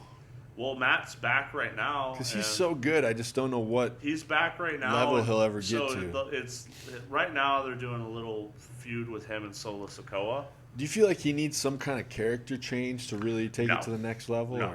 I think you just need to reduce the dumb stuff a little bit. Like a little more seriousness. And just because he's a serious athlete. Which they're doing it right now. Yeah. Like they because Kevin Owens does not take him seriously at all. Yeah. Or maybe it's Sammy, one of the two. No, they don't take him serious at all. Because he was like, no, dude, I got an idea how we can deal with the bloodline. He's like, Solo hits people with his thumb, so I'll hit him with my big toe. And everybody's like, you're a fucking moron. And then he's like, no, guys, I'm joking.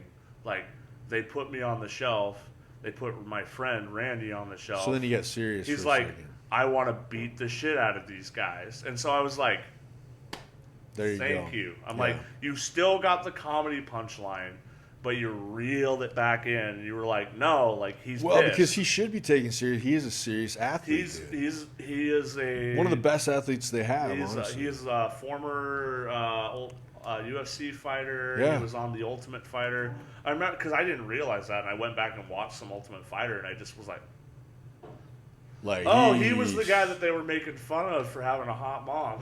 Oh, no shit. I can see him having a hot mom for some reason. Oh, he was like 19, 20 when he was on The Ultimate Fighter. Oh, okay, that makes sense. Yeah. Well, they've got a few, like Shayna Baszler is a fucking killer. Yeah. I'm not a fan of Rousey, but is neither here nor there. Why is that? I just don't. Just not into her? She made a lot of money with WWE. I was not into her from the start. As soon as she started popping up, I'm like, So that's what's cool about this merger with UFC. Yeah, you'll probably There's start going to to be see, some crossover. You'll start to see, well, yeah, like you put a fucking microphone at Conor McGregor and throw him in the middle of a WWE ring. Could you imagine, bro? Holy shit, that would be some fucking primetime shit. I'd be watching that. I'd watch it. I think this, it could be an opportunity where guys, get older in UFC and they can't, but they could still do stuff. They could still. So they have an avenue, a big following. They're very popular, but they really can't fight anymore. But they need to pick the right people because Cain Velasquez was not. He wasn't it. That was not it. It was hype. It was cool, and it just did not work. No, I agree. It just didn't work. I remember that fizzled out really fast. But you pick somebody like Shayna Baszler, who's like, when WWE signed her, she's in her mid to late 30s, so she's past her prime for fighting, but not for wrestling. But yeah, and I'm like, oh shit, like and it works. It works. Right. Yeah, that's exciting, dude. Yeah. Like when you heard that about the merger, did you think bad? I was. I thought it was great because it was way better than the alternative, Saudis, which it was going to Saudi. The only thing that really made me worry about that was women's wrestling. I Well, was dude, just the idea of selling to the I was very worried about women's wrestling. Yeah. With the Saudis buying it. Yeah. So that really had me kind of like, oh no. Well, But then when I because heard that, that's what would have happened, dude. Like they don't even. Like, remember some of those show. Did they eventually have a show in Saudi Arabia where they let the women wear their normal gear? no, Because they give they them make them different wear gear. T-shirts, like cover up. They just think like they're regular gear, but they definitely like They'd wear long sleeve put shirts, some dude. stuff on, like they'll put Spanx under. Like Rhea Ripley wrestled in Saudi, like she had her normal stuff on, but then she had like kind of like a Spank bodysuit on. But also, it. I think that's bullshit. It is, but Saudis love the wrestling. Saudis. The Saudis love wrestling. I mean, I don't blame them for making all that money over there. No. Because holy shit, they made a lot of money. I mean, if it was enough to bring Shawn Michaels out of retirement at that time, I like, think Saudis. I think Night of Champions is in Saudi, if I can remember right. hey man, they got to do business. So, I don't blame them. It's just like It's just weird when your culture is that different. Pick your events right. Yeah. You know, like don't do something like the Royal Rumble in Saudi. No. Because like if the women's Royal Rumble would be terrible. It'd be horrible, dude. Yeah. It's just sad that some cultures still treat women that way. Yeah, it's well, hey, the world is what it is, man, and it's just Yeah. What are you gonna do, right? right, like There's nothing I can do about no, it. Yeah, right, yeah, yeah. exactly. It's like I'm not gonna go online and bitch about what Saudi Arabia and how they represent women and everything, because like what am I supposed to do about it? Nothing. Like it's not like It is what it is. I don't like to be that guy that's like stay in your lane, but there's certain battles to pick. Right. Yeah. That's not a cool thing No, for sure. not at all. Makes you happy to live in the U.S. But dude. I was gonna say that's our culture over here. It's different, It's different. And we're just different upbringing and everything, so we look at that different, and they don't know any better over there. Right. They have no other frame of reference, really. Right. Yeah. Yep. I mean, that's just like anything we've learned growing up. We just know what we know, right? Yep. And then you learn as Then you you get learn older. about the rest of the world, and then you get to kind of make your own choices. I agree, man. Yeah. It's interesting as you grow, and you go to other places, you learn about other cultures, and you Yeah. It's kind of cool, even moving here was a big culture shock. Oh yeah. Pacific Northwest is very different. That's why I like it. We're also a very rare geographical place because we Right. have so many different biomes and Yeah. so many different places and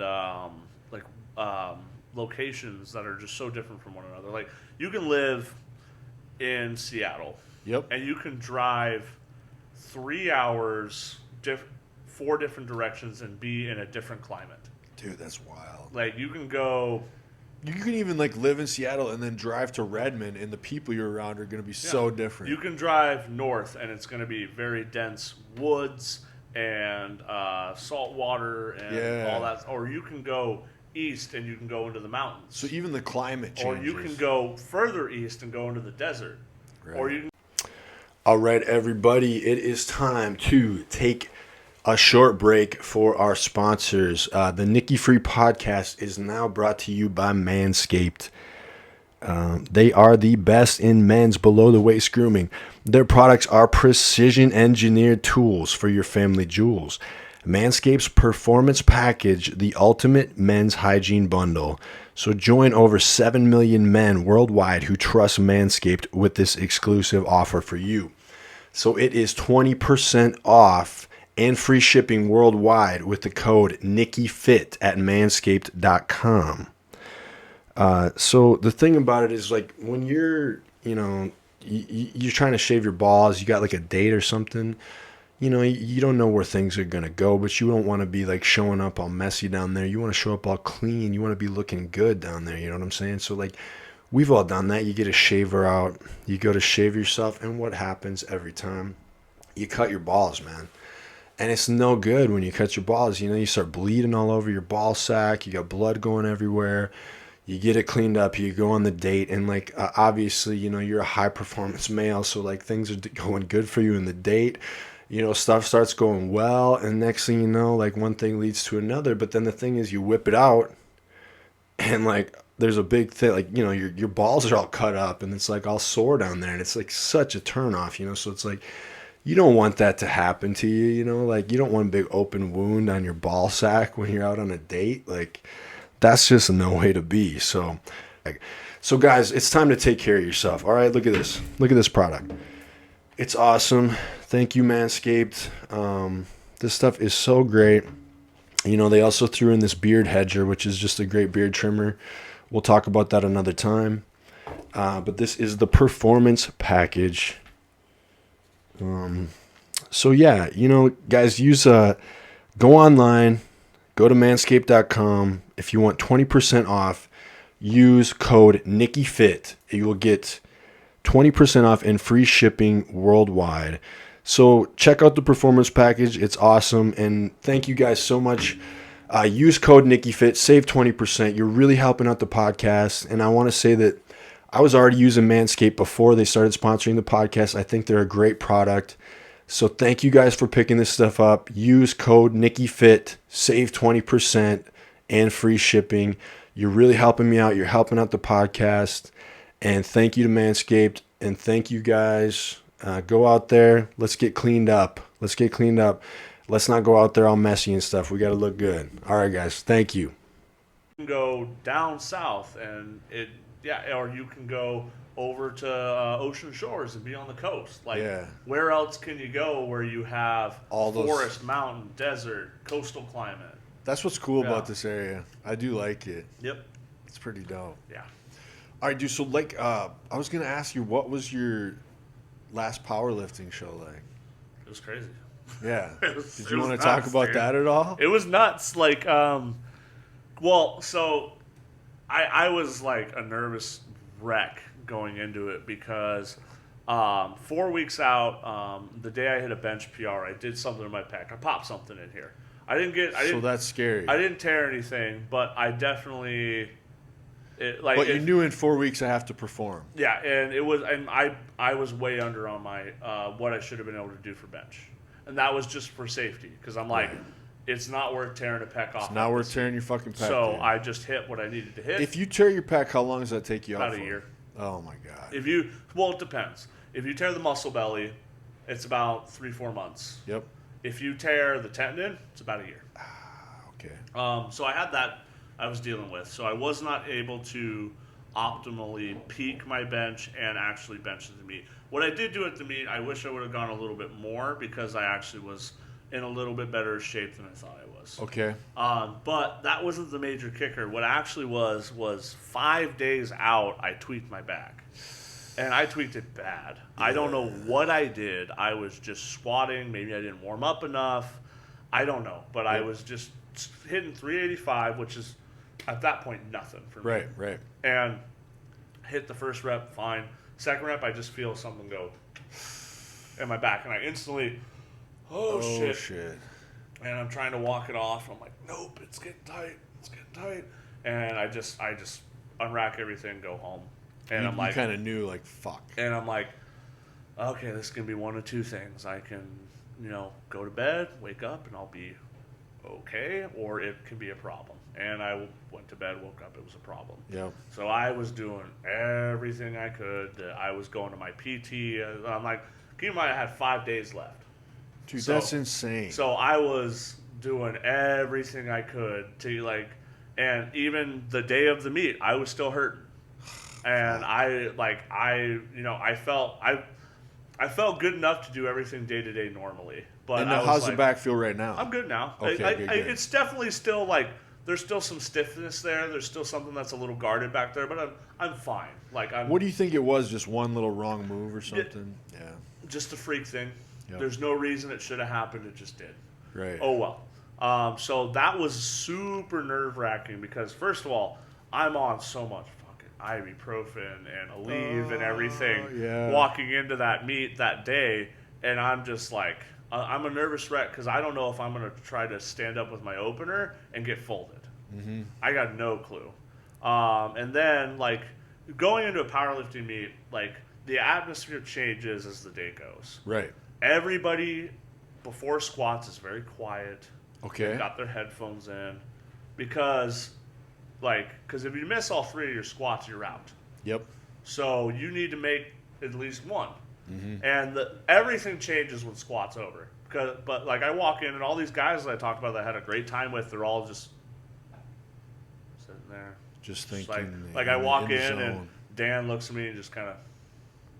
It's a serious and moment. I look at him and I'm like, yep. I'm like, now's not the time to be goofing to around. Well, it's not the time to fanboy. Right. It's not the time to go up and be like, I'm such a big fan. Like, no. This is the time to leave because I've been here and I know what it's up. I know what it's like. Now, fortunately for me, squat is my favorite time of the day, so I don't really get as nervous during squat. Yeah. Because I'm really confident in my squat. Okay. Yep. I wasn't as much because of my back, but I still was like, this is my lift. This is my favorite time of the whole meet, so I'm kind of just vibing. Yeah. But I was real worried because I'm like, I might try to stand up with just one plate, and it'd just be nope. And I was getting ready, and I was like, okay, I got two pain pills. I threw a Percocet back. Yeah. I was like, dude, I got to do something. You got to here. do it. So to be honest with you, I barely even felt that pain pill. So just Miley and Perk, dude. I don't even know if it helped me or not. But God, I knew I was strong because I stood up. I normally warm up with the bar, but we were on a little bit of a time crunch. Yep. So I stood up with the first plate, and it felt like nothing. Okay. And I was like, oh. You're like, thank I God. was like, well, like I could still feel the pressure on my lower back, but I'm talking about just how strong I was. Yep. It didn't feel like there was any weight. It felt like less than the bar. So the strength was there. So I was like, back was still injured, but like, the strength was there. Oh my God, I'm strong right now. So just warming up, and I knew I was like, okay, if I can get over 500 in the warm up room and it not like feel like it's gonna go out on me, Yep. I'm gonna be fine. Yep. Like, and then you were. And I was fine, but I got jerked around at this meet a little bit on squat like it's never happened before. So this was a huge meet, right? And our side, so stereotypically, the big guy's side is going to go slower. Yep. But we actually were moving faster on our side, and I think that's because they gave us the much better spotting and loading crew because it was a 2-platform meet. Okay. So we had a much stronger and bigger spotting and loading crew. So Yes. they were just motoring through everything. So they came back and said, hey, you guys get a 5-minute intermission between the end of flight B and the beginning of flight C. And I was like the third guy up on squats in flight C. Okay. So I was like, cool, I'm going to hit my last warm-up now, like right when the flight ends, and then I'm good. I'll have like 5 or 7 minutes. Right. I do it, feels fine. I start to pack up my stuff. I hear, Sam, you're up. And I'm like, what? They said we have 5 minutes. And they were like, they decided not to. So less than a minute from when I hit 595, You have to go. I am out on the platform walking out 622. Holy shit. I've never done something like that heavy, back to back, ever. Fortunately, me and my coach, we do train that way close to a meet, but it's not that heavy. Right. It's like we're hitting like 70% with like 60-second rest. And how did that? What was it? 622. 22. So How did that feel? I hit the 595. It was fine, and then I go up and stand up with that 622, and I'm like, shit. Well, because I'm like, I didn't catch my breath yet. You just got done. I wasn't ready to go, but I'm like, gotta do it. I gotta fucking hit this. So I do, and I hit it, and I'm like, okay, and like my back feels okay. It's still there, But you didn't fuck it up more or anything. So on my second one, I was like, okay, I'm gonna cut my depth a little bit, try and save my back. Yes. I did. I got 2 reds on both sides. I got a red light from both side judges, and I was like, that's fair. You're like, yep. I didn't like. I jumped to 650, and I was like, yeah, that's fair. But I was like, 650 is my best squat ever. I'm not okay with just taking that. And I told all my clients after this was over, and I'm telling everybody this now. Yeah. Don't ever fucking do what I did. But I missed, and I went up. Holy shit. I missed at 650 on depth, and I went up to 661. I'm like, I got to get a PR. I have to get a PR. Yeah. And I went out and I fucking buried it. And I got 3 whites all across the board. And at that point, I was like, okay. Dude, that had to feel really good. I'm just like, So that was your PR for squat ever? Yeah, that was the heaviest squat I've ever done. So, dude, that's amazing. 5 days out, you injure your back, Yep. and you still end up hitting the best squat Now, you've ever hit. Under what I should have been able to do. But all things considered, I'm like, thank fucking right. God. So imagine if you hadn't injured your back, dude. Oh, like I said, when I stood up with that one plate, I felt strong. So I was like 672, 683, something like that. But it's fine. Next meet, dude, that's huge though. Next meet, I'm gonna fucking murder something. But well, it just gives you more motivation to go work harder. But I still walked away with a PR, which I was really, really happy with. Yes. So, and then, did that. And then, like I said, everything died down except Dan got hurt. Yeah. So, Dan tore his glute on his third squat, which the motherfucker still finished the and squat. how old is he? Dan's mid to up 30s. Okay. But he was squatting 935. Jesus Christ. And he finished it. Torn glute. He tore it like about 60% of the way up. And he finished the squat. And I was looking at him from the side. I thought because he had to get helped off. Yeah. I thought he passed out. Yeah. I knew going into this meet that he was a little banged up. He hurt his IT band a few weeks out. So I knew, I don't know how he's going to be doing. And he gets hobbled back to the back. They lay him on the ground. And then his handler is, checking his glute. And, push this way, push that way. Yeah. Trying to find out, how aggressive the tear is. And, can he still finish the meet? He does. He finished the meet? He still benched 578, and he still pulled 859. With a torn glute? With a torn glute. Jesus. Because they were because he's very narrow stance, and he pushes super lateral out. Mm-hmm. So they're okay, plant your leg, push this way. Does that hurt? Not really. You can deadlift still. God damn, that's insane though, dude. Yeah. I was and dude, this motherfucker was still walking around after the meet, taking pictures, saying hi to everybody, and I'm the fans. I'm what a fucking man! What an ambassador! There's no better ambassador for the sport than him. We're just a bunch of weak motherfuckers. I was people out there. I'm this dude tore his IT band 2 weeks out. 2 weeks out. Yeah. And then he tears his glute. Yeah. At the meet. He's still signing finishes autographs. The meet. And he's still hanging out drinking a fucking Cruise Light. And I'm dude, what a fucking man. Who am I to ever bitch about That's my impressive back as fuck. or anything? Right. Like I said, all this bitching about moving and all that shit. Yep. When there's people out there in the world like that, it makes you realize, don't be a little bitch. Oh, yeah. And then, everything just kind of mellowed out after that. Bench is bench. Bench is boring at meets. Now, because you had injured your pec a little bit, your bench wasn't I was being very guarded. So what was bothering me the most, actually, was the unrack. Yes. So, and shout out to Sean, Shane Haller's crew. So my coach couldn't be there at the meet. He had some other stuff that he was trying, but just wasn't working out. Right. So he set me up with Shane Haller's crew, which... I already was what the fuck? Because Shane Haller's the world record holder at 308, and he's a guy that I've been looking up to and following for years. Nicest fucking dude I've ever met in my life. Yep. And I'm not talking just powerlifting. Just in life. In general, one of the absolute nicest guys I've ever met in my life. He's absolutely amazing. They just said, hey, whatever you need, we got you. Yeah. So his spotter, his guy... he was lifting off for me, and I'm okay, I need a lift off. I'm I need it. If this is my problem. Once I'm here, I'm good. I need you to up and carry it out for me, and then I'm good. Yes. And that's exactly what he did. Okay. And warming up, I was feeling okay, because I hurt. Basically, I popped something right here. So something in my pec minor area, which I've done before. Right. But I've never done it 4 weeks out of a meet. Yeah. So, so my body was already having a hard time recovering anyways. So, but we're doing warm-ups, and they're feeling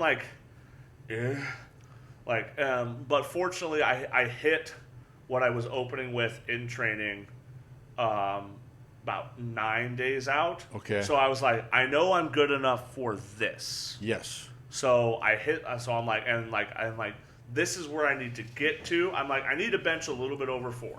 Right. In order to get the total I want to get.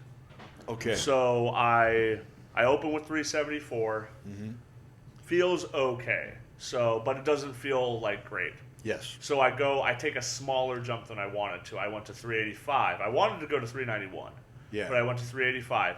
Smoke 385 feels better than the last one. No pain there. Got it. I'm like, so that gave you some confidence. I'm like, all right, we're good. So I'm like 402, loading up 402, which I've done. I've never hit lower than 402 at a meet in the last 4 or 5 meets I've done. Yeah. So I'm like, I know I'm strong enough for it, but is this thing thing gonna gonna hold hold up? on? Yeah. And come down, come up, no fucking problem. And I'm like, God, I wish I would have just taken a little bit more. But it was definitely sore afterwards. So I'm like, It's probably good you were I a was little like, conservative. that was right at the limit.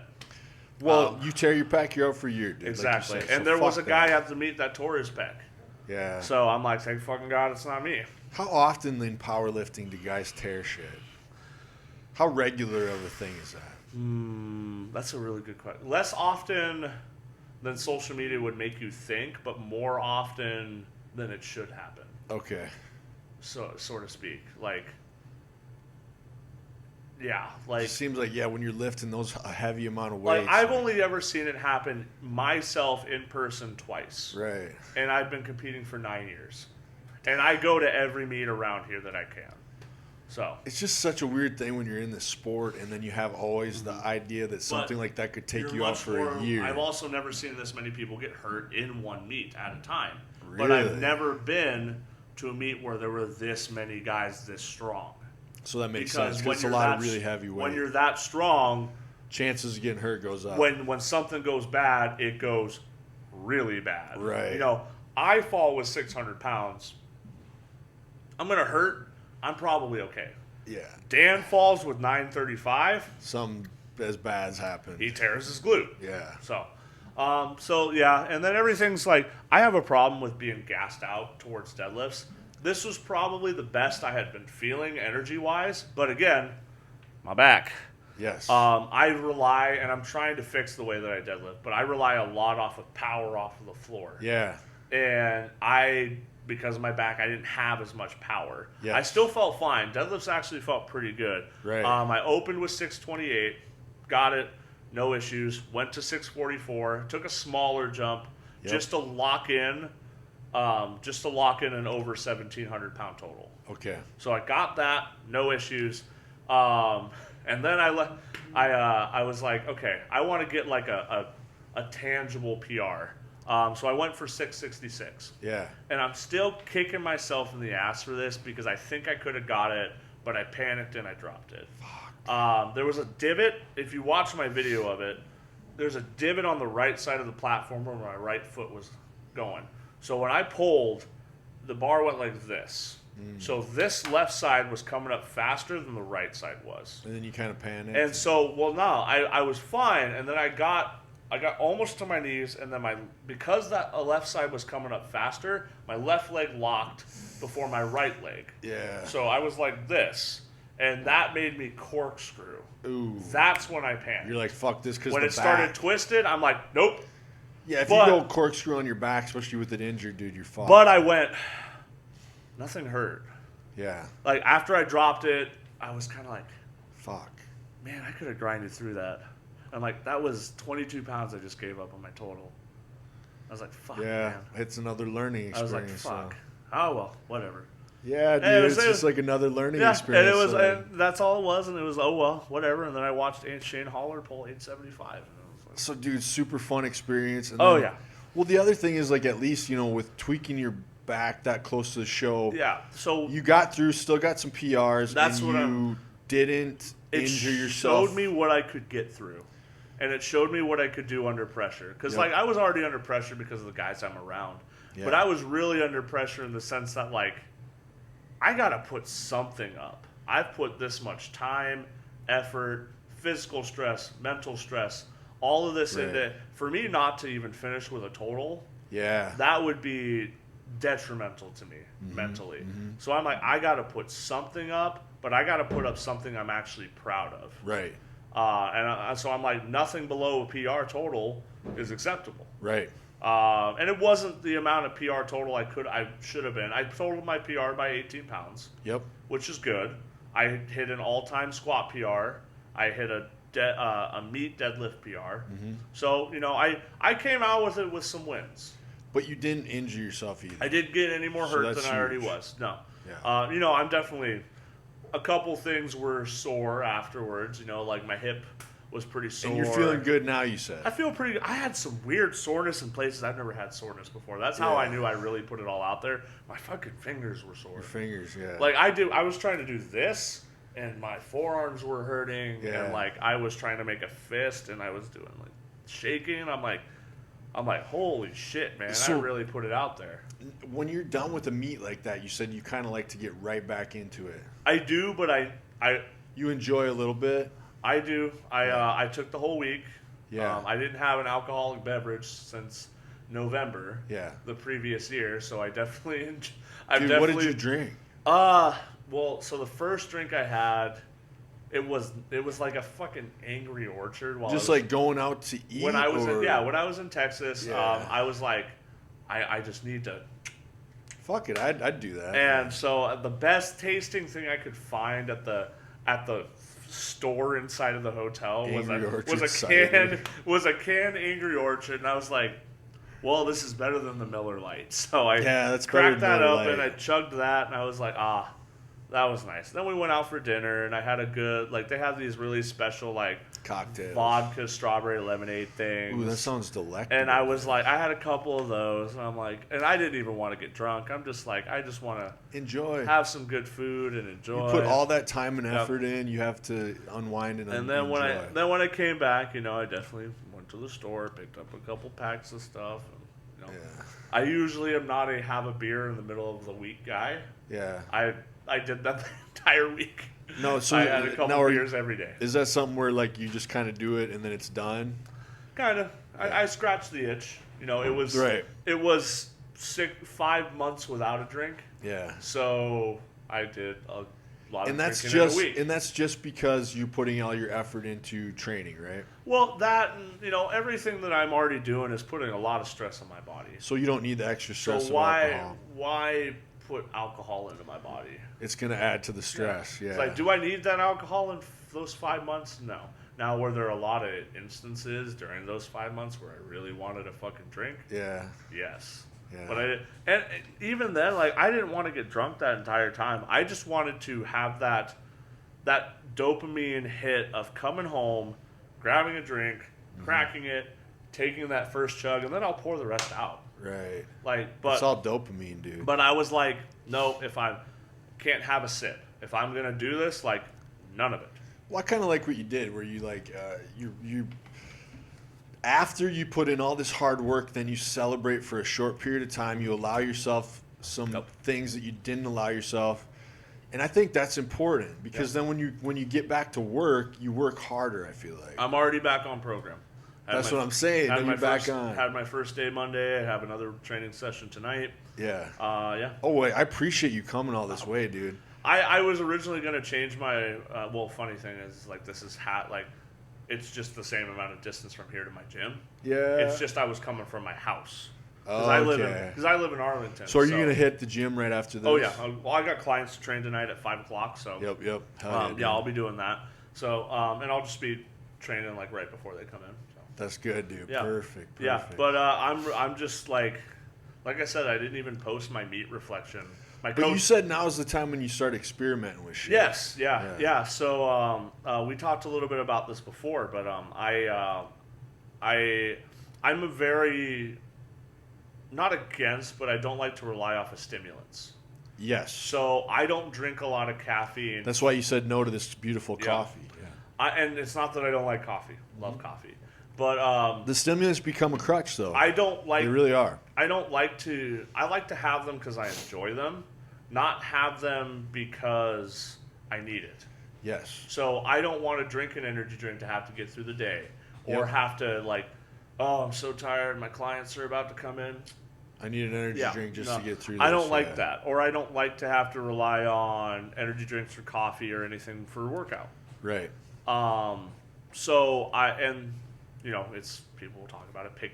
Pick your lane. Maybe the other things that I do is not as good as Who gives a shit? Whatever. Right. It's I choose to pick whatever fucking battles and demons that I go after. You let me do what I fucking want to do. But the thing is, like, there is a case about, like, you get so reliant on stimulants, dude. Well, and then the thing with that is when I am, like, using caffeine regularly, I deload it every 4th week.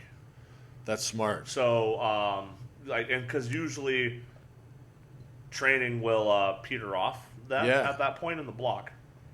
So I'll just no caffeine the whole week. Yeah. So that keeps my sensitivity high. Yeah, so then when you use it again, it actually affects you. Exactly. Yeah.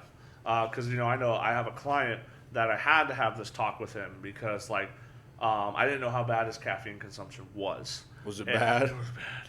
Oh, my God. Like, there was we were talking and, okay, I know he had an energy drink right when he got up because he posted it on his story. And he's in the military, so I get it. Like, he's powerlifting and in the military and trying to lose weight all at the same time. Yes. But he had an energy drink right when he got up. Mm-hmm. And he was taking a fat burner, which I didn't know about. Yeah. And then he came into the gym, and I saw him take 2 scoops of pre-workout. Yeah.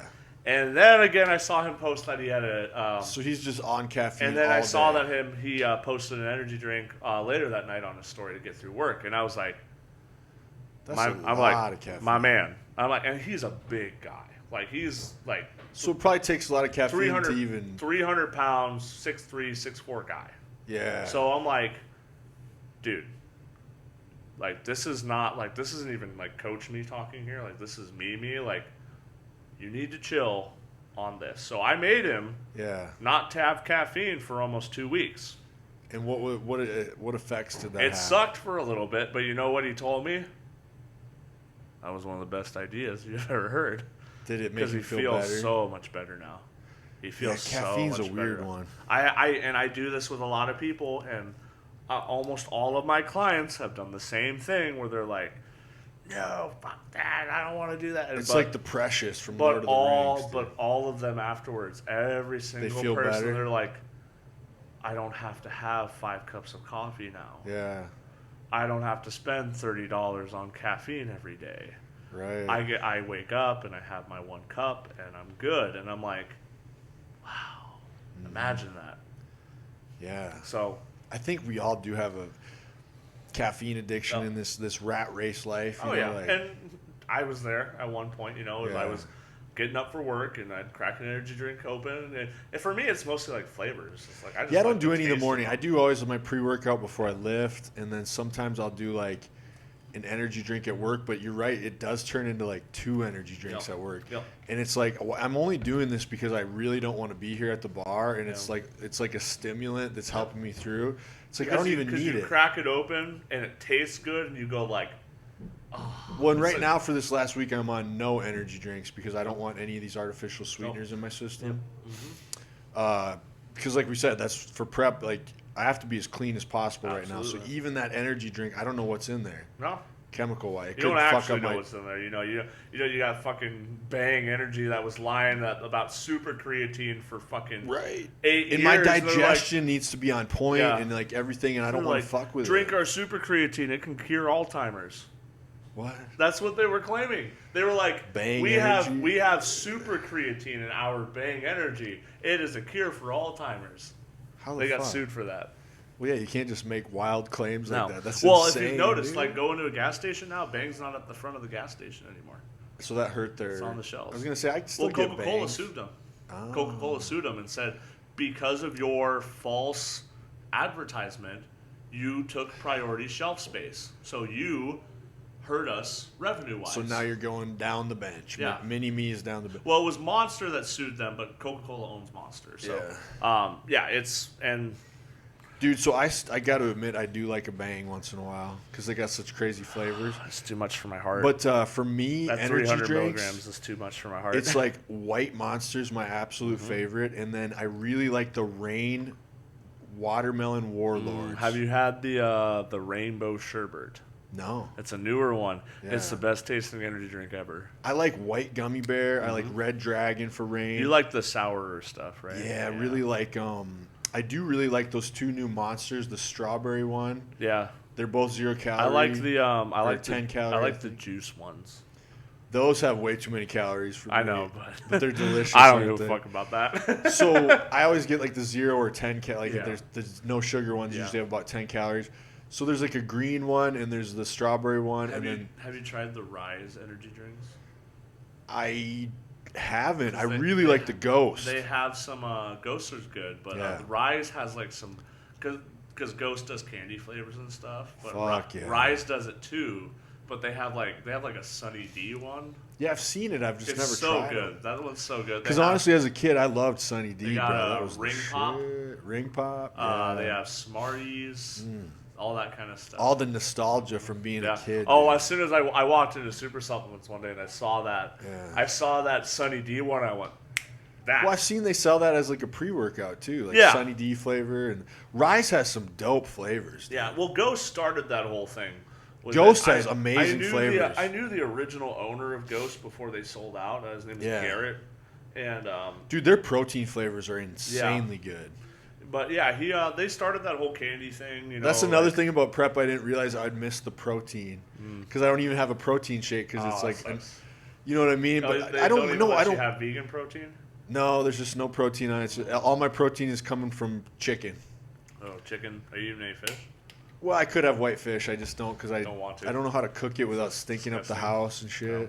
I love whitefish. It's just like I'm keeping it simple. Ah. Chicken and ground chicken. Ugh, cod. I can't stand. I cod. love cod. I Actually, can't stand. I love cod. tilapia cod. Unless it's fried, I don't want it. Some customer at the bar brought me this fucking big ass like salmon. I'm like, I can't even have the salmon right now. But I'll put it in the freezer. We'll cook it Yeah. after sometime. That's my shit. Salmon is Fish, good, dude. bro. I'm a huge seafood Do you know how to guy. cook it? Oh yeah. I was gonna say like I think so. The dude I'm living with right now, he's gonna cook it, and he's like, I know how to cook it. I'm like, I Well, don't. my dad's side of the family is Cajun. They're all from. So you know how to cook they're some all fucking from, they're all fish, from bro. Louisiana and everything. Yeah. So like, yeah, I'm a big seafood guy. Like I'll do a whole crab. Now, if I was gonna go boil. to Seattle sometime and I wanted to go eat somewhere like on the water, that's the best seafood. crab pot, Crab pot. crab pot, Okay. absolutely. Because I'm planning on next. I don't know what's gonna happen after this show, but my goal for the next time I bulk is to start because I limit myself so much in what I do because of my lifestyle.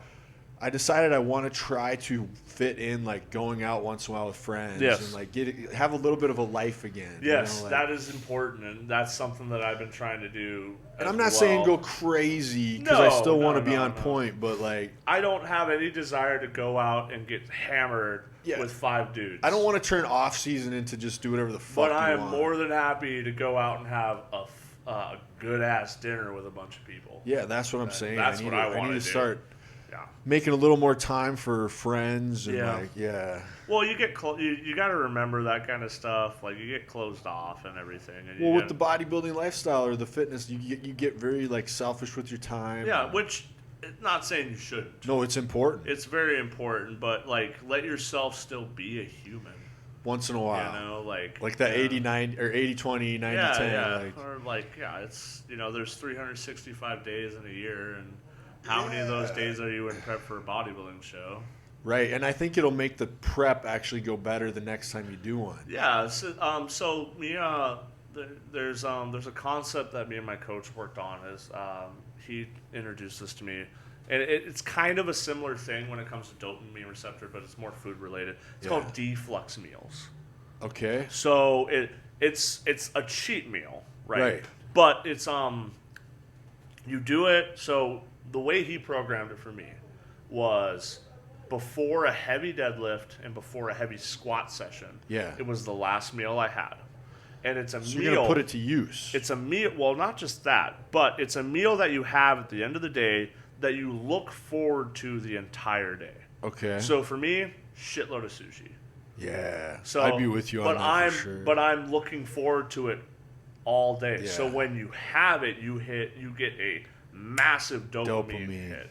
But that dopamine, not just the calories, but that dopamine hit carries over into that next day. and then you feel great for your So training you feel session. great for a squat session. Oh man, that's so interesting. You know what's funny? I'm with you. Like if I had to pick probably a favorite, like my only request, the there's a buddy of mine named Tyler, and he's kind of a foodie, and he goes to the bar all the time. So he's the one planning the day after my show. So the Sunday after the show, he wants to take us out to eat and everything. And I said, my only request is sushi, and I want some ice cream. Yeah. Where are you going?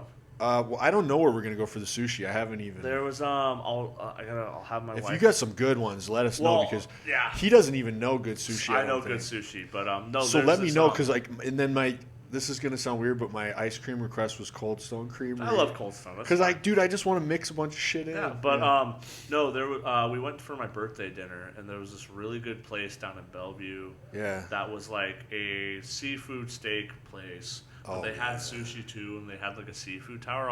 I gotta ask my wife what the name of it was. I'll make sure I send it. Yeah, let me know because that's gonna be a fun day. But it had like A, B, C, D, everything across the board of everything that I'd want for a birthday dinner. Like I got my really good steak, I got my sushi, I got my crab. Like I got everything. Oh, dude, crab too. Fuck yeah. Yeah. So it was no, I get you, man. And it's like I don't really care about that yet because I'm so focused on the prep right now. But it's something to look forward to. But it's something to look forward to, and it's kind of more like it's not just the food; it's the time spent with my friends. Give yourself. So you and you might not experience this because you're already looking ahead. Right. But you've probably heard about it. It's called post-show blues.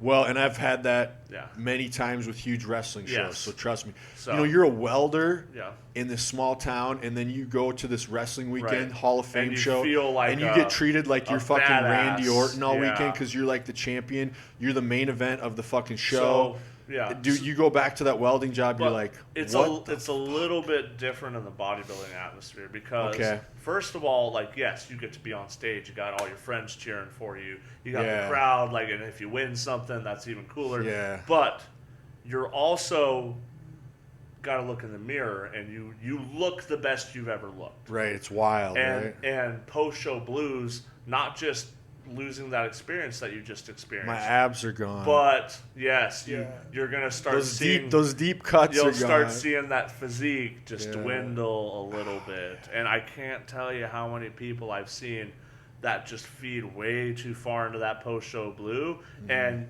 that They go all the way out. 3 months later, it doesn't even look like they ever lifted a weight in their life. Yeah, I have a friend who was trying to bulk, and he got really lean. He started bulking. He was doing great, eating like on point. And then I think he turned that into like now he's eating ice cream and junk food and shit. I'm like, and he's like, dude, I really let myself go. And he's like, kind of this sob story, and I was just like, I don't know what to tell you other than stop doing that. Yeah. Just you can't. That's what I'm saying is like you're already thinking 10 steps ahead.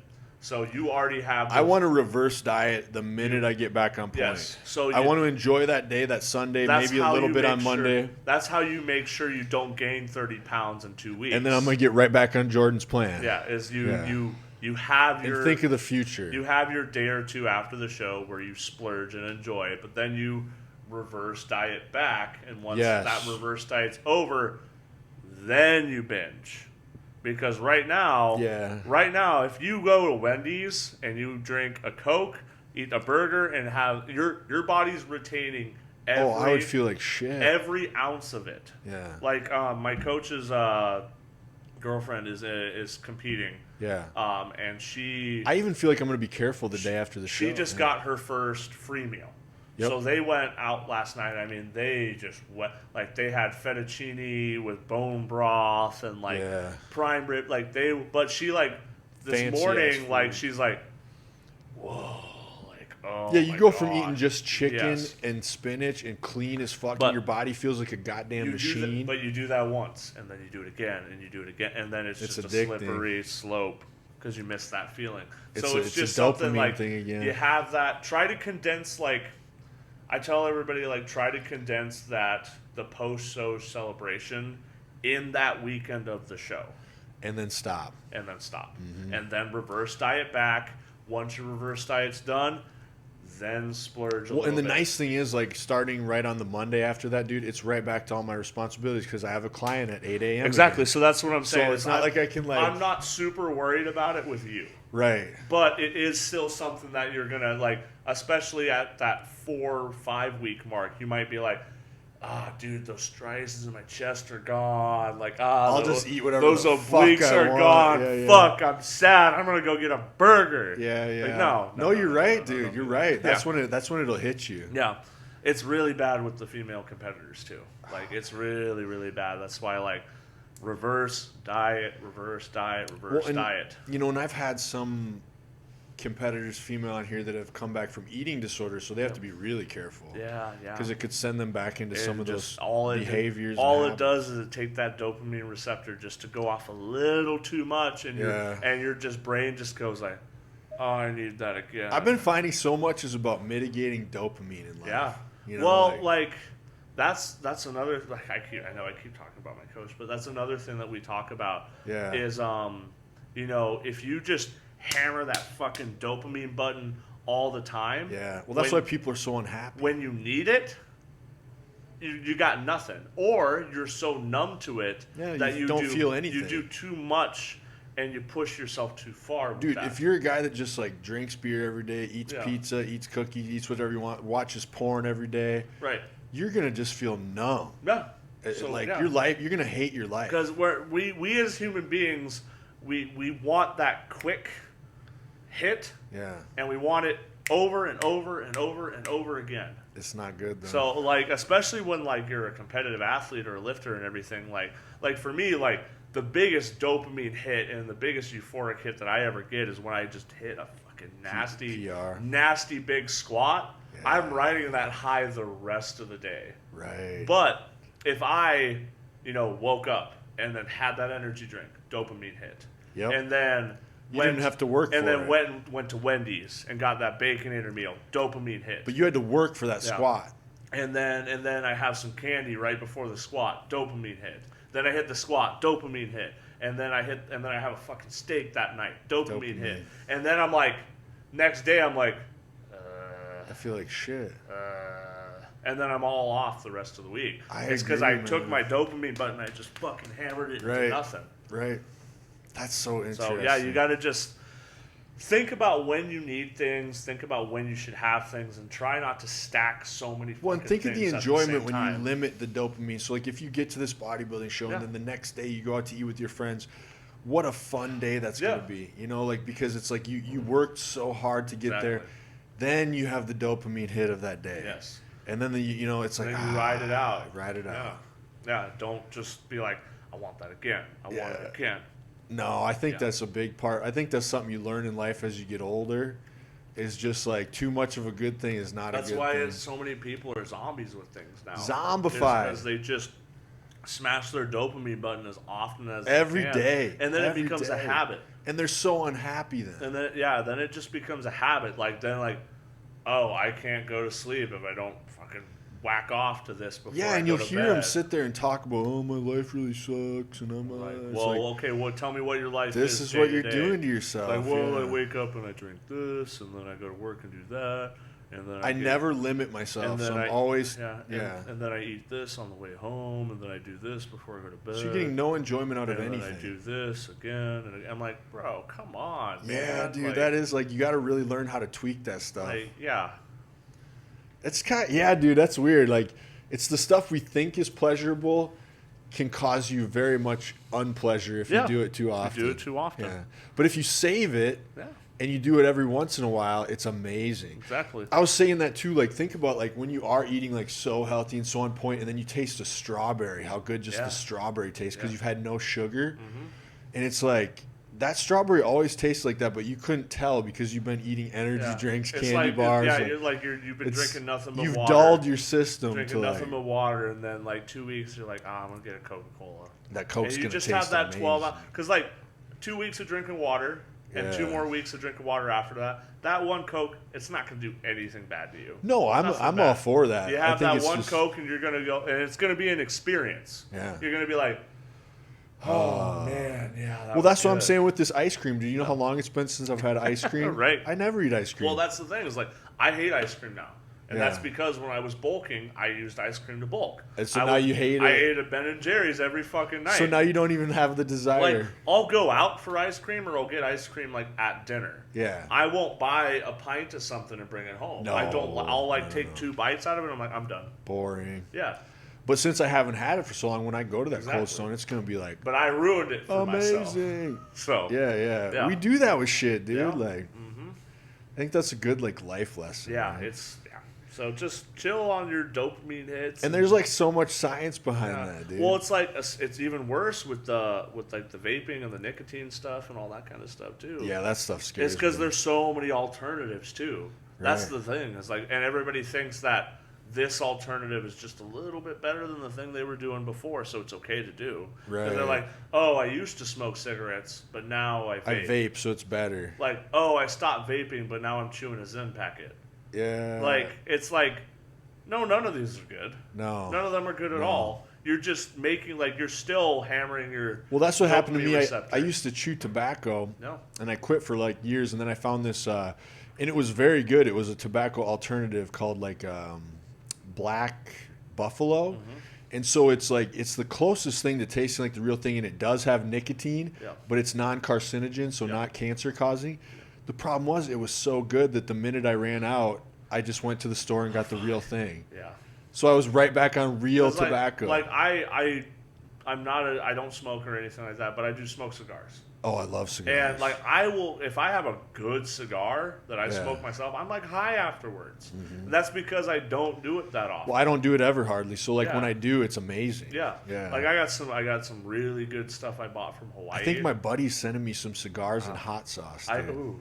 I Yeah. got some. I always do it when I go to Hawaii. I buy cigars because they do different temperature growths. Mm-hmm. So there's shade grown cigars versus sun grown cigars. Yeah. So sun grown cigars, you're going to get a little bit more of that like tobacco hit, a little Yep. bit stronger flavor. But a shade grown cigar is almost going to be like sweeter.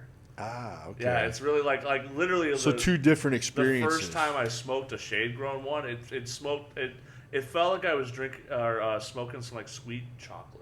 Ooh. Yeah, it that was sounds real. delicious, I was like, it bro. just got that little bit of tobacco hit, and I just kind of went like, ooh. I like those really Nice. slightly sweet experiences. Just a little bit like I like cigar leaves that are treated with wine. Oh yeah. Those are really Damn, dude, you're making me want to have a cigar.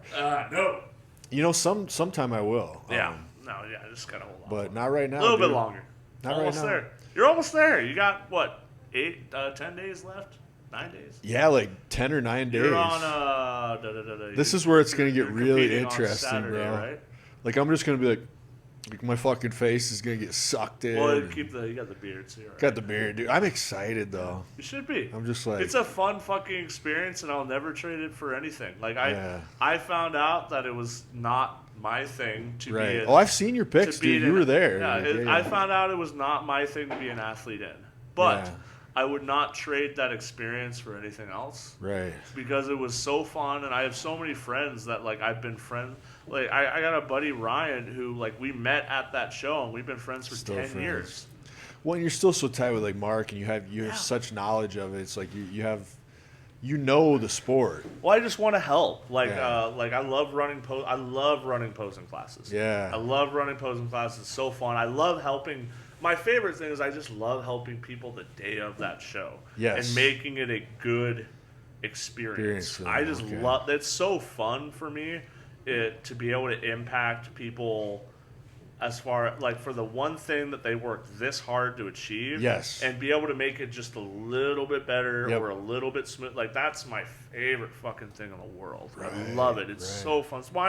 That's why I'm putting on my own meet. Yeah. Like that's all. Like fuck the totals that I put up over the years. Fuck the lifts that I do. Ever since I got into the sport, all I've ever wanted to do is host my own competition. and it's about facilitating.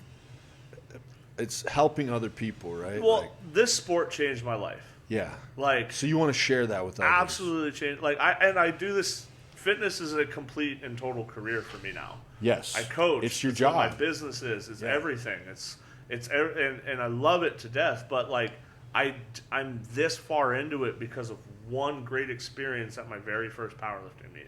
Yeah, I remember you telling me. And about that because of that, I'm here now. So if I Yes. can do that, if I can host 100 meets in my life and do that for one person in 100 of those meets, I paid back the sport. Yeah. I think. There's something about when you love something, you want to share it. Yeah. You know. It's like when we're talking about wrestling, it's like you just want to share. Yeah, this well, thing it's like I like to a small passion for me is I like to MC. I like to be an announcer at that's what you're saying at the meets and everything. And I'm going to be doing it for my own meet because I get really into it. I blast music. I'm yelling at the 45-year-old soccer mom who's just doing this because it's fun. Yeah, and in the back, getting her all pumped up. In the back, she told me this is going to be a PR for her, and I'm yelling at everybody in the crowd, stand the fuck It's like you like to make people feel good. Get on your fucking feet for Carol. She's about to squat on PR and blah, blah, blah. And I'm like, God, it's so fun. Where do you think that came from, this like love of like trying to make people feel good? Just part of who you are? Man, I don't know, man. That's a good question. I don't really know. Like I got beat down quite a bit by like my my upbringing, especially with my dad. Like, so you want to make people feel good? Yeah, because my dad was very much like, "Oh, you did that, but you could have done this.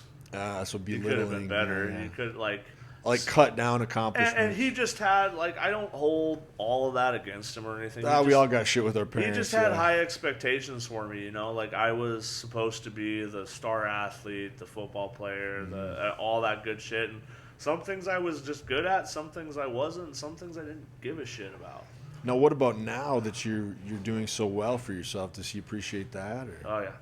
Well, Okay, he's going to be at my gym, helping me move and everything. Hell yeah. And it was a very like, cause like. But that's probably what instilled in you wanting to make people feel good. It was kind of like when I finally like showed him everything that I have going on and stuff. Cause we had an estranged relationship for a while, but he's been back in my life for a good few years now.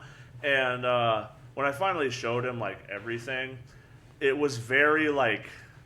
Not a middle finger, but like see what I've been able to accomplish. Because like it was very much I got to do everything his way. Yeah, like I got to get good grades. But you're like, look, I did it my way, and I'm successful. I got to go to college. I got to be a fucking athlete. I got in this sport that you want me to be in. I got to get a degree. But you did it your all own that way. Shit. Like, dude, I barely graduated high school. Yeah, barely, and I didn't graduate high school on time either. Yeah. Like, I had to do, like, 3 months after.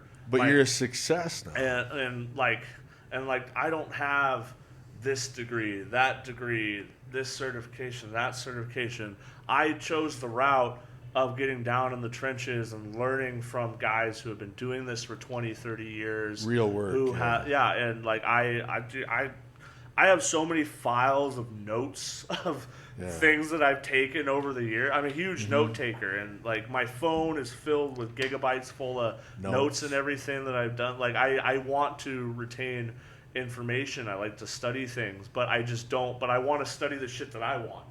You know, like I definitely feel that because if I'm not into it, I can't even focus. Give a fuck about algebra. If I'm not into it, I can't focus at all. I didn't give a shit about algebra, but I was all over the place for U.S. government. If it's something I love, I will just become obsessed with it. Exactly. Yeah. And so, like, it was very much a, like, look where I'm at now. Yeah. Like, I did this on my own I got all terms. this shit, and I did it the way that I wanted to do it. I think there's a lot of power in that. And I'm like... I think I know a lot of success stories that are like that, actually. Yeah. And it wasn't like I did it in spite. It was just I do some things out of spite. Not so much anymore, but I have in the past. I knew what I wanted to do for a long time. I didn't think I was going to happen as fast as it did. Yeah. But here we are. But you put in the work. Here we are, and I'm busting my ass for this. And I had a good few of my members last night. Like, I took everybody in that was at the gym last night, and I showed them the new space, and I showed them. They're probably all very excited. They all were like so excited, and then like a couple of them came up to me, and they were just like, thank you.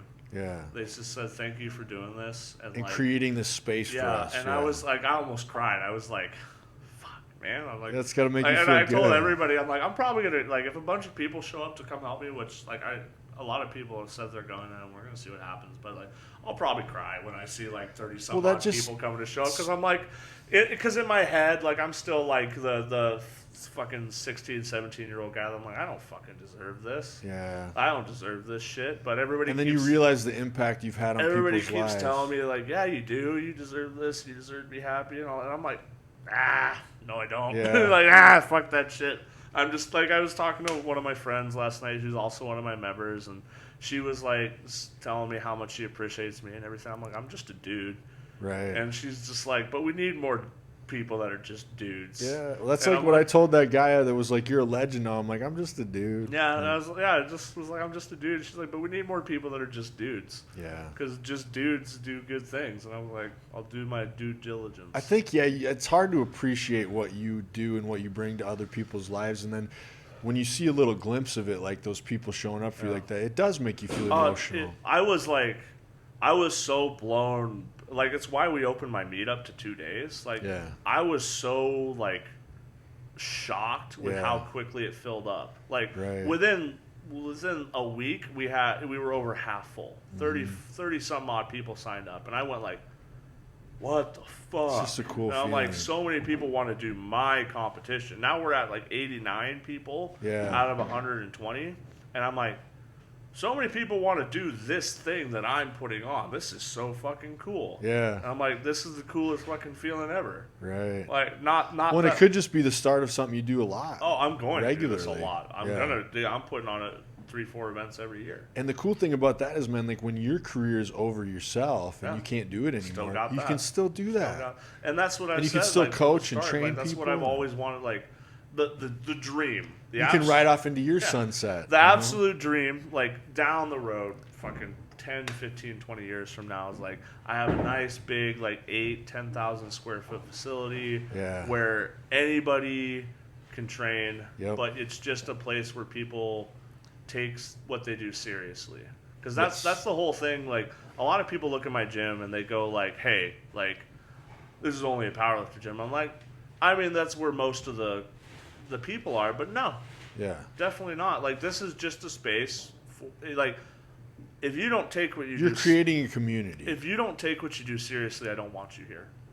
If you're going to come into the gym and tell everybody about your problems. Well, it's going to bring the energy down. And sit on your phone for fucking 3 hours, take up equipment, and I don't want you here. That is funny, dude. Like, whenever I'm training my clients now, it's like I always feel like the machine I want, there could be like 2 of them. I'm like, okay, great. There's 2 people on both the machines I want to use on their phone. Yeah, great. But like, if you're, I mean, I use my phone. You can be the 25-year-old powerlifting rock star, and I'm going to let you in. Or you could be the 40-year-old cop who just likes the environment. Yep. As long as you're a positive influence, right? Exactly. And like, it's kind of the good thing about me, like, having to kind of check everybody before they come in. It's like, I don't let people just sign up online. If you want to sign up and you want to join, you have to come in. You got to talk to me. I'm going to show you around, and we're going to talk. And I'm going to talk. That's kind of a rare thing at a gym. And I'm going to talk to you and be like, hey, like, why this gym? Yeah. Because I've had some people that I've turned away. Yeah. I had a guy come up and said, hey, like, what was wrong? He was the wrong vibes. Or I just didn't think this was the space for him yet. Yeah. He came in and we were talking, and I was just like, so why'd you pick this gym? And he was like, oh, it was just a good one in the area, and I've heard some good things. I'm like, have you ever really worked out or anything before? And he's like, no, never been in a gym before. And I was like, okay, I love the fact that you think this is the space for you to start working out, but we're not a cheap membership. Right. We're more than an LA Fitness and that kind of stuff. And I'm trying, and I'm like, look, you don't even know if you want to work out regularly yet. Go to a commercial gym. Try it out first. Try it out. Look up some stuff online. Message me if you want some help with something or whatever, and just see if fitness is something that you actually want to have as a regular part in your life. Yep. And if you do, please email me, give me a call, come back. I will welcome you with open arms. But I don't want him to come into, because it's a little bit more of an intimidating space for somebody. Dude, you guys are fucking powerlifters for somebody who doesn't know. So I don't want that to ruin it for him. Yes. I don't want him to go in there and not understand, like, hey, you can go up to anybody in this gym and ask for advice. Yep. But he might not see it that way, and I don't want to ruin that for him. You don't want to ruin the vibe either for the people that are working hard. Exactly, and I don't want to ruin the vibe for the person who's been a member for 5 years. Yeah, it's important, the atmosphere, dude. Right, so but I don't discriminate. You know, if you just show me that this is going to be, and that's why we let you work out the first time for free. Yep. If you're not sure, or if I'm not sure about you, I'm going to say, hey, just hit a training session here. You know, I'll be here the whole time, and if you got any questions, let me know. And if you know, and I'm not going to just ghost somebody. I'm just going to be like, hey, this isn't the space for you. Right. And like, or that's cool that you're protecting the energy of your gym, though. It's important. It's really important, and especially like, for a small community type of gym where you're doing a specific type of thing. Yeah, I don't want somebody to be a member at my gym and for there to be a person or a reason for them not to want to come. Yeah. I don't want problems. I don't want drama. No drama, no issues. And we've never had any, ever. Yeah, that's good, man. Before I even took over, we've never had any issues, ever. Right. Where I hear about this gym down this road this happened, blah. Like, we've never had a problem. I've never heard any, but I know there's drama. And everybody knows that, like, if there is a problem, you come to me, and it won't be a problem anymore. Right. Have you ever had to remove anyone? No. Never. So that's probably part of your process. Like, I've never had to be like, you need to get the fuck out. Yeah. I will, right. but I've never had to do it. So far, you haven't had to. No, not one time. Ever. Man, I'm excited to see the new space when it's all set up. It's truly wonderful, and that's why I'm just trying to build this community. That's why I wanted a bigger space. I'm like, I want more of these fucking people in. You're kind of outgrowing your space, probably. Yeah, absolutely. We've outgrown it. Like we've added over 50% of the membership that we had when I started. And then, so how long before the new place is opened up? Monday, next week. Oh, it's opening next Monday. Next Monday. Dude, that's exciting. I'm gonna put together. I'll put it out on social media and anything, but we're gonna have like a grand reopening party where everybody's welcome, like members, non-members, whatever. Just come in. We'll hit some fucking lifts. We'll put some loud music on, and we'll just have a party and just celebrate the fact that we're moving on to bigger and better things, and that there's so much more to come. Dude, I'm excited for you, man. I don't know what day that'll be because I'm busy as fuck. But it'll probably be somewhere toward mid-end of May. I don't know, something like that. Dude, that's where exciting. I'll make sure that because like we gotta get all the equipment in there this Saturday. I gotta get all the new sound systems set up. I gotta get all the because that's huge. That's important. I gotta get all the utilities and everything transferred over. Like I gotta make sure that the door is all fucking working and stuff. Yeah. So we'll get there. It'll be a little bit of a process, but hell yeah, man. Well, I'm excited for you. I thank you for coming. I think I'm gonna wrap this up. Just we've been talking for a while. No, it was great. I still got my 45 more of cardio. A couple clients tonight. You got to train. Yep. Man, thank you for making the hour-long trek over here. Absolutely, man. And thanks for sharing your experience. We'll have to do another one. We definitely will. After the Emerald Cup and after the gyms moved and everything. And yes. We'll both be able to reflect on some. I'll be able to get your input on how the show went and everything. And man, I appreciate all your support during this. Absolutely. This show and everything because I know you've seen. I'll be there the day of the show, and if you need me, you can make sure my tan looks good, bro. Yes. I got my tan scheduled. So all right. The other thing is I got to figure out how to shave my back and shit, dude. I'm gonna have to get someone to help you. Probably get my roommate to do it. Just text your coach and tell him to do it for you. Oh, Jordan, shave my back, bro. No, I'll figure it out. All but yeah, man, thank you so much for being here. Bro. Thanks everybody out there for listening, and we will see you guys next time.